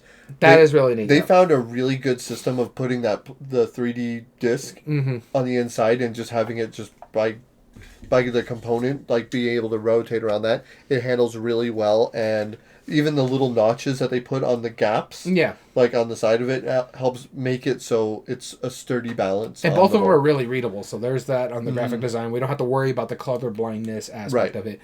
And for some reason, CGE loves to put their little Jolly Ranchers in there. Right. Although, here's the thing, right? You have to give credit to app developers who make a game who are willing to delve into that, because that's a whole other system. If you make an app for a game and it's robust, which Search for Planet X definitely is robust, that is worth knowing that it's a solid system. But I just think the art's better in SETI and the pieces of components are better in SETI. Graphic design could be a wash because of the app development too. Sure. So yeah, meaningful choice. Honestly, I'm going to give this to Search for Planet X. Because you can impact other players in a sense where you have to give them the right answer and stuff like that. So you have to make sure you are giving correct answers. Yeah. And then there is some strategy in here because you're trying to figure out and you're trying to deduce, and asking these questions in the right way and the right timing is really important. And honestly, there is a lot of AP in SETI. There is a lot of AP, and I remember dealing with that on that one. That what made it also long. Search Planet X is a much easier game. So that for me, replay value, I think, goes to SETI because there is one expansion. There is the modularity of like the different aliens that you're going to get. And now, there is differences in the Search for Planet X because that app changes scenarios as you're going through the game. So there is that. And it does also change how certain logic mechanisms work too. So that is really cool. The minimum number of games for the full experience, but they released 2 other games instead of an expansion for Search for Planet X. So SETI is getting an expansion. So there's that. Yep. And then the length of time and scaling, well, they're pretty even in a sense. No, they're not. No. Well, yes, SETI does. Is a much wider range. I'm talking about the minimum number of plays for the full experience. So no, still, I think that without a doubt, there's quite a bit of minimum. I've never played Tobago. Yeah, neither have I. But the thing is, there's so many different scenarios that you can do in Search for Planet X. I feel like there's so much more depth that you could do since you can introduce the other factors into it that'll let you search into it. I think this is almost a wash. Honestly, I think it's more... Well, you also got like the different aliens that do different things in SETI. And you get 2 of the 5. Yeah, and you get 2 of the 5, so you haven't seen them 2.5 games you get. Plus all the different cards, too. There is a lot of different cards that have different abilities, so I don't want to give it to... I think a solid 3 games would get you the full experience minimum. If you play with if you get a different race or different aliens every time, and you go through the cards, I think it's only 3 games worth. Yeah, let's why belay the fact we're in agreement. Search for Planet X moves on. Yeah, I don't disagree with you. Now, that means that it's moving on to the next round, and I will rant about the app after that. So far, this bracket is perfect. Thank you. Thank you, Board Game Bard. You're in agreement. Now our final one is the Crew Quest for Planet. I can't say that seriously on this debate. Versus Beyond the Sun. Don't get me wrong. I like the Crew. I think it's a fine co-op game. I think it's a fine trick-taking game. Sure. Yeah, so do I. I'd rather play Lord of the Rings more than The Crew. I like what Lord of the Rings is doing. I'd rather play fishing. All right. So, yeah. All right. I'll start this one off. And you get Beyond the Sun. Okay, so this one I don't remember nearly as much, but I am going to try my best. It is a Tech Tree, the board game, right? And one of the things about it is that you're starting on the left side, you're moving all the way through the board, or at least it was left how I was looking at it when I was playing, and you're moving along a bunch of these technologies that build up as you're building an engine through it. Worker I remember placement. You and I looked at the board, or looked at the game, and we saw the cover, we're like, ooh, this cover's cool. really nice. This is really neat. And I've heard a lot of good things about it. And we opened up the board and we're like, put it away. This is ugly. This looks like homework. Honestly, I wasn't expecting much because it's Rio Grande Games. No offense to them, but they're... Sure, but that cover is so good. The cover's really good. That's one of their better covers. I'm like, oh, okay, maybe they changed their artists and stuff like that. It looks really... But then we saw the board and we're like, good God. Good Lord. But then we played the game and we're like, ooh. This is cool how this works, right? And I remember it just feeling really clever. There was a lot of those moments where, like, wait, if I do this, does that mean I can do that? Yeah. Uh-huh. Yeah, and it's a lot of these building. That's why Tech Tree works really well for this, because it is. And what I like one thing can unlock the next. What I like about it, too, when it's Tech Tree, the board game, it's like... You don't get to make the decision of the Tech Tree. Maybe. If you're not the one that's claiming it, someone else can make that decision for you, and now you're stuck with that as a worker placement spot. But they're all still really good. And just to point out something real quick that I just noticed, Beyond the Sun and Search for Planet X were our 5th and 6th seed, and they're ranked number 104 and 109 on Board Game Geek. That's how much prominence these have. But yeah, I mean, Beyond the Sun, I just remembered I felt really like I enjoyed the game as I was playing it. I'm going by just the memory because it's been a couple years now. Because I know you have the worker based on the dice. Yeah. And you're using the dice to trigger certain actions. Yes. That much I remember. Mm-hmm. And people, like a worker placement game, can block you from going to certain actions and stuff like that. So it has a lot of the stuff that we like. It's a space civilization game, which actually is really, really it makes a lot of sense for this. Because a lot of that action of moving around and settling, that is exploration. God, that's ugly. But that Tech Tree board, it works really well. This is so hard for us to... Yeah, this is like a match between the Italian national team and the Albuquerque Littles. Hey, get it right. New Mexico United. These are professionals. The Albuquerque Littles under 10 recreation team. Yeah, I mean, yeah, I don't disagree. Like, it's ugly, but what it does is super clever. It makes you feel really clever when you're playing it. It's like, oh, this is really cool, and oh, this is really cool. But I get to argue... Actually, a game I really do adore, too. Yeah. I love trick-taking games. I like the fact that the one that I have is a cooperative trick-taking game. That was very rare for a while, because I think the only other one was the two-player one, Fox in the Forest Duet. Yeah. And then they came out with this one, and everybody's like, oh, that's kind of cool. Oh, that's really neat how that works. And I fell in love with it. I've gone through like half the scenarios, but I haven't played it much. I haven't even touched Mission Deep Sea. But here's the problem. Thank God we're not talking about theme matching the mechanism anymore. Nope. Because the fact that they made a second style of this game and it works just as well tells you the theme is the furthest away from this game as it is. I still don't feel like I'm exploring anything. The only reason they put the theme on here is because you needed to have limited communication and still be able to communicate by certain standards. Yep. And they're like, well, you can't really talk a lot in space. I'm like, have you not watched any movies? They have intercom systems in there. You can communicate in there. It's like... I mean, it's very thematic because, I mean, like, if you're far enough, you can't communicate. But you're also not playing colored cards in space for some reason. Yeah, it's like, okay, it's really neat. You're trying to basically... Now, hold on. Scout is amazing. Calm yourself. I will fight you. No, I'm just kidding. Sorry. Anyways, going back to what I was trying to say... The game itself is fun. I like the fact that you're trying to feed specific tricks to certain ways. So, like, this person has to take the first and the last trick if you're in that kind of scenario. Or this person has to take this kind of trick or this kind of trick. Or this person needs to win this many of these kind of tricks or cards or something like that. I like that aspect. Is it space exploration? No. Sure. No. Because that's the theme they put on it. Sure. But so much so the sequel is underwater exploration and it works just as well because... So, so I have a hard time with these two. For me personally, I think it should be Beyond the Sun. But let's go through this. Yeah. Is the game fun to lose? I think Beyond the Sun is much more fun to lose, even though I like trick-taking games. I agree. The player it interaction. has more player interaction. Well, as far as thematic goes, ones, yeah. Yeah, because remember, player interaction, we have do you impact other players on meaningful choice. Yeah. That's not mechanistic interaction. This is, does it make sense what you're doing, why you're doing Well, in all honesty, you can't really role play or table talk in this game because you literally have to be silent in this game unless you're giving certain information based on that one power that you can do. So I think game immersion goes to Beyond the Sun. Yeah. Art and production. Ooh. The art is fine in both of these games. There's a little bit more because of the cards in Quest for Planet 9, the crew, because it's literally just dice. Other than that beautiful, beautiful box, there's not a lot of art in Beyond the Sun. It's card and text. Yeah. I am of two minds of this one. Pieces and components, though, I give Beyond the Sun because they have all those dice. Yeah. In graphic design, sure. It has some. They both have some. Yeah.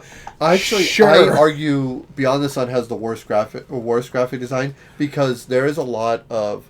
Like, I know you don't... As a graphic designer, one of the things is you don't want fonts changing a bunch of different, sizes and stuff. Mm-hmm. But there's also some cards that need a lot of text on them because of what they do, and there's some that really don't. So you have a single line and a bunch of empty space on the card where you could have, made it bigger or find some way to throw iconography into it.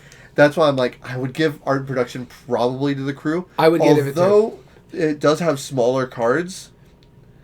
I'll give the art and production to the crew because when you're talking about the graphic design too, the one big issue with Beyond the Sun is what we knock a lot. There is a lot of iconography in this game. A lot of iconography that you need to learn. And not good iconography. Yeah, no, it's not great. So for me, I give art and production to the crew. Okay. Because of the graphic design. Yep. Not much, but still. Yeah. Meaningful choice, impact of other players.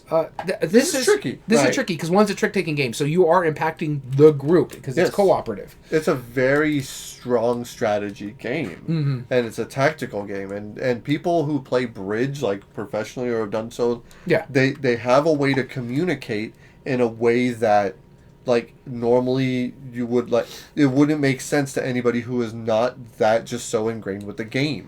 And what I mean by that, it's if I led with a 9 of hearts and I look at you and you are my partner, if you were really good, you're he can take 6 tricks now.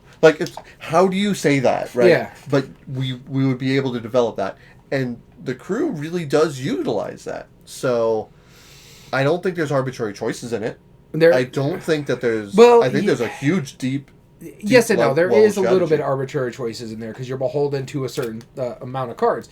If you have all high cards and you have to feed tricks to somebody, it's how do I communicate to them that I'm just nothing but high cards? But that's why it has that extra token to communicate that. I think this is just a deep well of strategy. I think the crew, despite all of its shortcomings of not being a thematic game, is an incredibly deep, rich experience that is huge. I think this is the only one that I think is a shoo-in for the crew. I don't disagree with you in a certain extent. There is an impact of other players as well in Beyond the Sun because of the worker placement aspect of the things, but you're also beholden to your dice rolls in the very beginning of the game, but there is ways to manipulate that as you're going through the game too. There's a big aspect that we're not talking about in Beyond the Sun is you get to determine how the tech tree builds. So if I beat you to that certain aspect, I may pick a power that's going to benefit me more than anybody else in that game. And so there is cool. That benefit. I forgot about that. Yeah. So you're the first one there, and you get to choose that ability. That is going to be very, very important for you through that game because that's possibly what's going to get you your points and still hamper everybody else. Sure. So that's really neat about that aspect of it. But yeah, I don't disagree with you because trick-taking games is something I love, and it is very skillful. You have to be smart how you play. It is probably the most skillful card game. Yeah. Sometimes you get a little lucky. I found this out when we played our most recent game of The Crew? Lord of the Rings, because it's kind of like a cooperative, kind of like The Crew. And there was a point where it's this is a thing you have to specifically do. I know for a fact, based on what's in my hand, you're not going to be able to get your goal because of what's in my hand. This is everything that I got fed. Right. And everything, because it was one of the things that you can do where you can show your hand to other players, and I'm not going to say too much about that, but you could show your hand to other players, and looking at what he had and what I had, I knew for a fact we couldn't win that round. And so that crew has that same capability too. Sure. Because it's all beholden to how the cards get dealt out. That is probably very minimal. Right. It's very rare that that's going to happen, but that could happen. I feel like just because of the chance that since you're beholden to the dice rolls, which I had forgotten about, that's a 1 in 6 odds of getting anything you want. That is true too. Right. It's lesser odds because you have more. There's right? also more mitigation too, and you're also going to get more dice as you're going through the game. Right. So. But also functionally, you're not going to get 52 dice. Yeah, that is or true. Or 48 dice, however many cards are in the crew. Yeah. Right. Yeah. So, yeah, I guess meaningful choice goes to that. Both are not... One is easier than the other. I think the crew is a lot easier. Yeah. Especially a lot of people know how to play trick-taking games, even right. if they're not super familiar. A lot of people play trick-taking games back in the day. Right. And so that one... I find it easier to get my family to play the crew than Absolutely. I can any other board game I have in here, because a lot of people are familiar with trick-taking games. Yep. I agree with that. So, with that being said, replay value... I mean, minimum number of plays is 50 for the crew. 50 for the crew. Right. But I think the crew moves on, Realistically. even though I personally prefer the other one. So I agree. I think we broke our perfect bracket. Let's hear what Board Game Geek says. And thank you for that clarification. Yes, Scout is good, but mechanisms and theme, yeah. Very pace. Have you not played an Oink game before? Right. But I love how they go for bizarre theming, like for some of their stuff. Yeah. I really appreciate that. I mean, it's almost as bizarre as like Hisashi or Sashi and Sashi, you know. All right, moving into our round 2 or semifinals. Yep. Before we do that. Oh, the votes. That's right. Votes, yeah. First game eliminated was Star Wars Outer Rim. Hold on, I gotta scroll way up here because we had a lot of. It had 2% of our vote. Oof. Then the next one here was Terraforming Mars, which I know this is going to be high. It had 23% of the vote. One of our highest vote getters, if not the. Yeah. Moving on to the next one was SETI, the search for extraterrestrial intelligence. This had 12% of the vote. And then finally, Beyond the Sun loses to The crew. the crew. Sorry, I had to look this up. It had 2% of the vote. Only 2%. Not even whole milk at this point. All right. Yeah, nobody likes whole milk anymore. I do. What are you talking about? Why are you hating on whole milk? Now this is the debate. We need a top 8 debate. I don't even drink milk anymore. I drink cashew milk.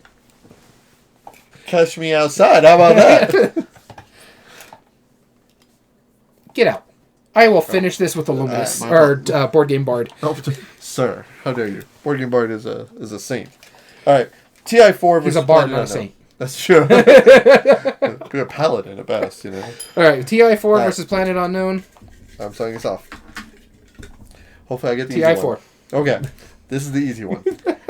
And hear me out. Even though I definitely prefer Planet Unknown, I prefer TI4. Really? Yeah. Oh, okay. I love Planet Unknown. Don't get me wrong. Yeah. But we both really enjoy. I really do enjoy it. But like, if I had a choice between these two games and unlimited amount of time, I'd pick TI4. Yeah, I don't disagree. And that's saying how much you like Planet Unknown because you've owned both of our copies. Yeah, the copy you own was my previous copy before right. I got my Kickstarter version. I have a friend who right now is trying to get a copy of the deluxe version from Noble Knight Games. Yeah. And the first time they got sent, like all of like the like pieces were missing. Like it was like it wasn't even the deluxe version. It was like the basic version. It was like, yo, what happened? And they sent him another, and like the box was all destroyed, and like it was missing the lid. And he was like, I don't even know if I have enough pieces to like get between the two to get a deluxe version. Like it's wild. Anyway, TI4.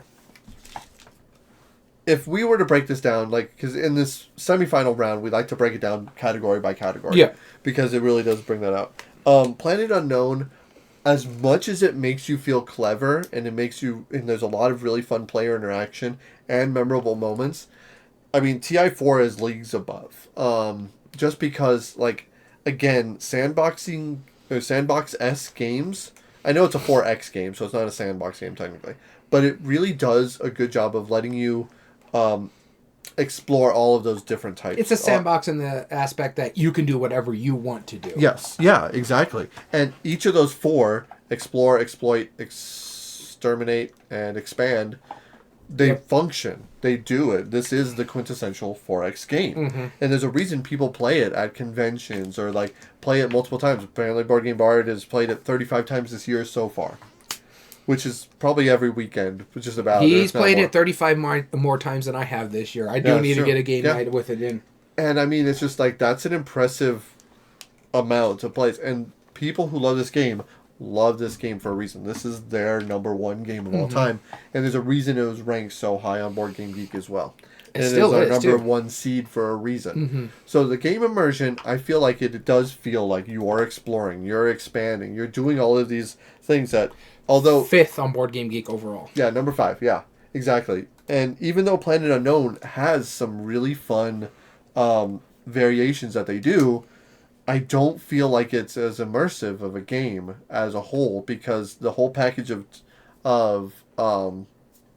TI4 is that, yeah, you do feel fun to lose because you were able to explore all these different outlets and different avenues and try a new thing every time. You were able to like have this table talk. It's like, well, you guys can battle out over there. My planet is nice and serene over here, floating off into space. Like, we've left the orbit at this point. You know, we're just floating off. Or just the straight expansion to get to the center planet. Yeah, exactly. Mechatol it's like Rex. running straight to Mechatol Rex, yeah. Those memorable moments, they're full of it. Because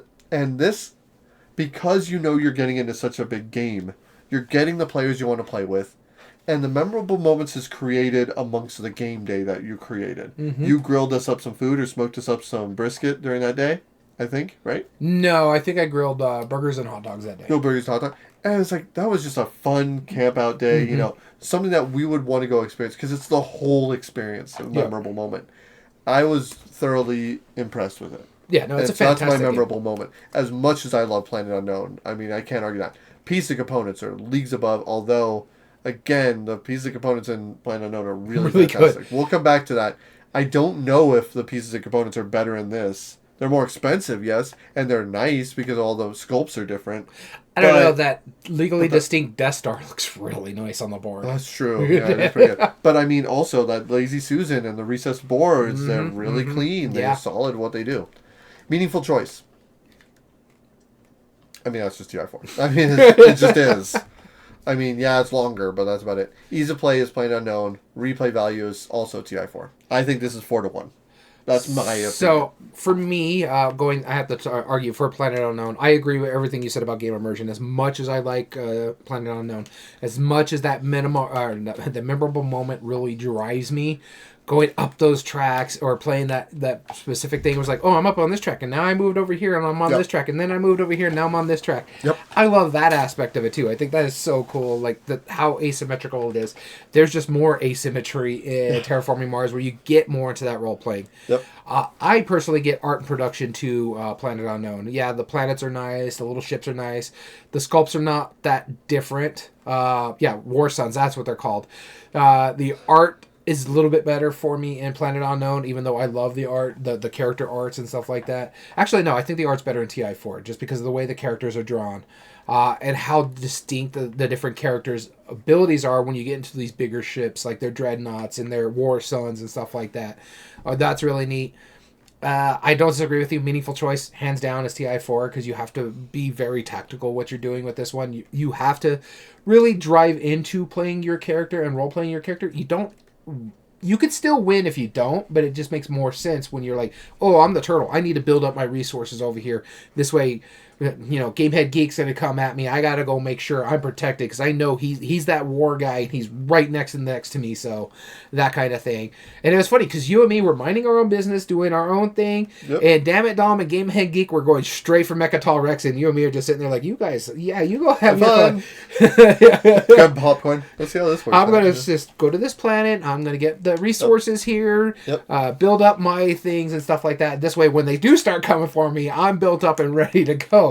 That is really neat. The meaningful choice, is hands down. I think Planet Unknown is easier. So for me, it's 3-2. So I agree with you, though. TI4 does move on. Cool. All right. Our next one is The Crew versus The Search for Planet X. This is weird. Here we go. I'll be starting us off. I didn't put that in there. Okay. Hold on. All right. Let's see. You get The Crew. Maybe the third person. Oh my god. Oh, Mechatol. Yeah. Well, yeah, because they've beat themselves up, so you get to go there and. Yeah. But yeah, you get the crew. All right. As much as the search for Planet X is simple, I think one of the best parts. Hey, Masmo. Haven't seen you in a while. How's it going, Masmo? I think ease of play obviously goes to the crew without a doubt. Because I don't disagree with you. If you grew up with a deck of cards in your house or a close relative's house, you've probably played a trick taker. And even if not, Rook, Spades, Hearts, that Rummy. Well, not Rummy's a trick taker, but yeah. Easy. Oh, those classic card games. The hardest one I think that we're going to have to debate is Meaningful Choice because they're both very, very, have a lot of depth to it. But ease of play, that goes to that. Pieces and components, though, I want to say the art is prettier and the app blows out of the water for Planet X. But I'm arguing for the crew. I think game immersion for the crew, as much as not thematic it's not immersive. Search for Planet X is very much not like any of the logic that any of the planets or celestial bodies do to help you determine where the Planet X is doesn't make any sense whatsoever. Like, they don't make sense. Like, oh, well, asteroids are obviously grouped together like this. Well, I guess like an asteroid, but sure. But like, if this planet is here, then this one definitely can't be. That doesn't make sense in a logic stand. Like, yes, it does. No, it makes sense in a logic standpoint, but not in a thematic standpoint. It does. How? Gravity. Gravity is a thing. It's going to attract the comets towards it because of the gravity rotation. Planets don't want to be near each other because they're going to pull each other to each other. They don't have the conscious choice of that. But it makes a logical choice because math. Because math. I'm not wrong. It's math that really decides all this thing. Sure, I guess. You're the science guy. Yeah, Einstein. See? Yeah. I'm just saying, I feel like the way that you're searching for Planet X is not how anybody would actually search for a real planet. No, I don't think that the deduction in that is not... You're going to argue it for it in a minute, but the crew... I'm not saying it's thematic either. I'm just saying it makes more sense. You're the James Webb guy. They found planets by the fact the way the celestial bodies work in the system because of gravity. No, I get that. I'm just saying that the way that the Search for Planet X does it is so abstracted, it's not actually how any of that would be done. It's not. Go ahead, finish your story. All right. Yes. Let me finish my story. All right. You will argue that side in a minute, but hold on. Anyway, and I'm wearing NASA shoes for goodness sakes. All right, so I wore it for this reason. No, but art and production, I that's pretty obvious. Like as good a quality as the crew is, I feel like the app introduction is easy. But Meaningful Choice, I think, is the one that we're gonna have the hardest time with. Actually, replay value, I feel like actually goes to the crew as well. Well, it has like 50 scenarios. Yeah, exactly. Whereas the replay value in the thing is the app integration, but I don't know how many scenarios are in the app. Board Game Geek, don't you start with bringing Pluto into this. It's had enough hard times in this life, sir. No, but he agrees with me. No, so what I'm saying. Okay, we'll come back to game immersion. Neither are thematic. That's all I'm saying. Okay, Meaningful Choice. Let's talk about this for a minute. Impact on other players is hugely the crew. Well, it's huge on Planet X too. No, it's just timing. That's all it is. It's just timing. That has what I do doesn't affect you. It's just if I can do it faster. It doesn't affect what you do. All right. Depth of strategy, tactics, and skills. Again, like the only thing that I feel like really hurts us is the crew is the random deck pull. Mm-hmm. Since the logic is set in stone for how Planet 9 Search for Planet X. Search for Planet X. I look for Quest for Planet 9 here. They're all searching for numbered planets that don't make sense. But this has gone off the rails. You know what? Like, I don't care which one moves on. I quit. Pluto's still a planet to me. It's still a planet. The fact that we argued actual science to you and you're mad? No, I'm not arguing the science. I get the science part of it. That's not the argument I'm making over here. I am making the argument that the way that they correspond, is so abstracted that it doesn't reflect the way actual scientists discover planets. It is not how that works. Have you read up on Search for Planet X? No, I'm just saying, because they actually use the way they would work in space for it to be the logical choice. Okay, sure. Sure. And the crew makes sense because you can't talk through the radios. Look, sure. He's on Daniel's side, not Daniel's side. Yeah. Okay. All right, argue your side, sir. I already did. Science. Planet X moves on because science. Anyways, that's my thing, is because they did use actual scientific fact. That's how those things would work in the gaming system. That's all I'm arguing, because the asteroids and stuff like that would work in that sort of aspect because of the gravitational pulls. So which one is more immersive?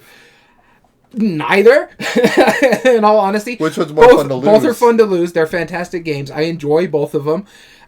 I feel clever more so in Search for Planet X because there is a lot more of that cleverness, those memorable moments. Okay, that's not one of the categories, but I agree. But that's what I'm saying. I'm putting the cleverness into memorable moments. Gotcha. It gives me that more memorable, because I'm like, mainly, I'm playing a cooperative trick-taking game that is more thematic than the crew is. And so I feel there's more memorable moments in that than there is in the crew.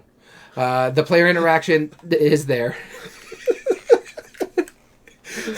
Art and production, I think that is in Search for Planet X, because the crew is some tiddly bits. You can get better components at Board Game Geek store. Sure. But it's just tiddly bits, plastic. So art and production, I think, is Search for Planet X. Meaningful choice. They both have decent meaningful choice in the way they're going to do it. I could probably give you the crew. And I'll give you the crew on ease of play as well. Replay value, a minimum number of plays, I think, is the crew on that aspect. Yeah. Neither one have an expansion that I can think of, because I know that he literally went to another... They only both have spin-offs. Yeah, they only have spin-offs. And the crew is longer, so it gives it replay value. So I agree with you. The crew moves on, but science. Well, it's too bad space exploration has nothing to do with science in this debate. Clearly. Because science. Oh, man, this is going to be one of the more fun episodes. Because I made a sound argument, and you're like, I hate you right now. So, the comparison I made, so you just got The Search for the Lost Species, which is a great game. Yeah. We played it recently here when you weren't here. And me and Dan and Dom played it, and I just remember the birds, because they do a similar idea, certain things have to work in certain ways. Hitchcock, what's he got to do with this? Right, exactly. The birds that are in Lost Species always form a diamond shape, and I said obviously because only birds can do that, and that was the same level of well, this is how that works apparently. That's what you're thinking, but no. And that's what I'm saying. As far as that's the same level of how science-based I feel for the Search for Planet X, because well, obviously planets always do this because that's how they work, and that's just how I feel. It's oh, there's an asteroid here, well, you can't have a planet there, that's not how that works, because he actually used science for that. Again, I'm just saying that's the level of how much scientific basis it had. That's how thematic that feels. And I agree, Masmos. It is saying. Easier to pull the crew because you were playing more. But that's the thing. It's built in. It's the same reason something like Gloomhaven was ascended, because it's a campaign game. It's meant to be played quite a bit. So it's just that kind of thing. And I feel the changes that it makes game per game, even if you only take the major changes between the crew, is still you play one round of Search for Planet X, and a lot of it's very similar from game to game. It just changes based on the aspect. Yeah, right. And that's why I say that's more replayable because of that. All right, so the two eliminated games, first off, Planet Unknown gets eliminated by TI4. Planet Unknown had 7% of our votes, and then Search for Planet X was eliminated with 3% of the vote. Okay. Moving into our final, where we don't pick a side this time around, because I think we already picked a side. But we just go straight into our gamer criteria to decide which one is actually our winner for space exploration. And I think there's going to be a riot in our chat if we don't pick right. All right, but here's the thing, right? There's some that are very clearly Oh, yeah. for others. Oh, yeah. And we'd like to do the obvious ones first. Ease of play. The likelihood to get it to the table is going to be the crew, right? So, the crew. Okay. Art and production is TI4. Yes. Okay. And now. Okay. We got the easy ones out of the way. No, I have another easy one, too, for me. And this is straight up easy, and I'll let you... versus your wife's love? That's what I feel like. Wow. Game immersion is TI4. Really That's the one I feel for sure is another one that's just hands down TI4. The crew is fine, but you feel more fun when you're playing TI4. Like, I don't feel the length of time. And even if I've lost both games I've played of this, I have more fun playing TI4. Yeah, I agree with that. Yeah, I don't want to belabor it, like, because when it comes down to it, the memorable moments, the interactions, like, you feel like your characters, you feel like your alien races that are out there, you feel like the planets have, like, those different values. You feel like the technology that you gain is something that you also had that table talk when Damn It Dom tries to come into your, like, no, what are you doing, Dom? Why are you coming over here? Dude, I'm just here, man. Go away. It's like, look, I gotta get a point. I need to get this planet. I'm telling you flat out, as soon as I get that planet, I'm out. All right? So like, you can take it over. That's cool. Do what you got to do. But let me have this real quick. Right? Or my personal favorite negotiation was when he was coming at you. It was like, or when we were playing, it's like he was coming towards my ear. It was like, dude. No. Look, he's going for Mechatol Rex. Go for him. He's going to get those points and control it. He looks at him like, he is going for Mechatol Rex. Huh. He's like, you suck. And I'm like... Yeah, but those memorable moments, I just remember, like, we planned a whole game day. We planned ahead of time, knowing that we're going to do this. Like, you're not going to do that for the crew. No. Like, I remember the whole day. That's how memorable this game was. So, yeah. One of my favorite moments is when we played TI4 the first time, and you weren't in this game, is we're playing the game, and I'm like, oh, what time is it? It's been 2 hours? What? And you don't realize it. I'm on my first turn. I love a game that does that when you don't feel the length of time. Yeah. And so I love that. It's like, it's just bing, bang, boom. You're going and you're paying attention to other people's turn because of that following mechanism when they're making their choices. It's just a fantastic experience. Yep. I agree. So, all right, so we have version goes TI4. Meaningful choice and replay value. Ooh, okay. I'm going to come back to meaningful choice. Okay. Replay value. Length of time and scaling while one's shorter. The crew there. Minimum number of plays for the full experience. This is going to be different because you're going to play the games differently, plus the variable player abilities too. And so that one is like, there's 50 games in the crew, but consistently it's the same game. You're just trying to feed certain tricks to certain people in a certain way. Yeah. Whereas you are going to play a completely different game the next time you play TI4. Like, my 2 games that I have played, I play completely 2 different styles. Yep. And I haven't filled everything out. Plus, there is an expansion for TI4. I think, for me, I give replay value to TI4. The length of time is scaling well. Specifically, it's not shorter, but better. It that can factor in, but the scaling is amount of play per player. Yeah, and so it's a much worse scale. Even though it plays up to like 7 or 8 players for TI4, it's still 7 or 8 hours. So it's not an hour per player. In 30, well, it depends on the type of players. Like if it's new players, then you're adding an hour. If it's like you who play consistently with a group, it could be 30 minutes per player. But the thing is, like with us, when we all play it together at 4 players, we're going to play it faster than the first time we played it. Right. We're going to cut down time, but it's still going to be a length of time. Right. So if you end up playing the crew for 4 hours, you've played like crazy amounts of games. The entire 15 games, right? Probably the series of crews. Probably, right. And you've played a lot of the games. That's the replay value part of it, is it's more likely to be replayed. Yeah. So sorry to clarify that. Yeah. Replay value. I have it go to TI. Just because even though you do get to play 50 different scenarios, it's basically the same thing. You're just feeding different types of tricks in certain ways. Yeah, I think you're right. Yeah, the minimum number of plays for the full experience, you have almost unarguably comparable. You're doing different things. You're doing different races. You're approaching in different aspects. You have different actions and different technologies you're going to do. It's going to play out hugely different. Yeah. And then the expandability. There is one expansion that adds more. Yeah. So that's why I think it's TI4, which So then let's give meaningful choice to the crew. Because I think it does, actually. Impact on other players. So this both have... Oh, man, this is kind of hard for me. No, you need to play with other players, and you need to have that tactics and skills for the crew. You do. You could hunker down if everyone plays the turtle. I actually don't disagree with you on the tactics and skill parts of it. Yeah, I do not disagree with you on that. Yeah. But the impact on other players, you have that so well in TI4 because, as you mentioned it earlier, the diplomacy aspect is like, hey... I'm going to come over here and just get my point. That's all I got to do. Just let me get my point. Yep. You can go fight for Mechatol Rex. I don't care. You could take that planet away from me later. I love that diplomacy aspect. There's a race in there that is built in about trading with your opponents and stuff like that. That is really neat. And so that is going to impact the other players because it's like sometimes I'm going to want to play friendly. And then you're also going in there and you're fighting people. And you're like, okay, I built this up as army. Now I'm going to go after Gamehead Geek. And I feel that more of the impact on the other players in that TI because it gives you different aspects of impacting other players other than making sure you play well with your other players. What I'm saying is, that I agree with you. But what I'm saying, though, is that factor of impact on other players...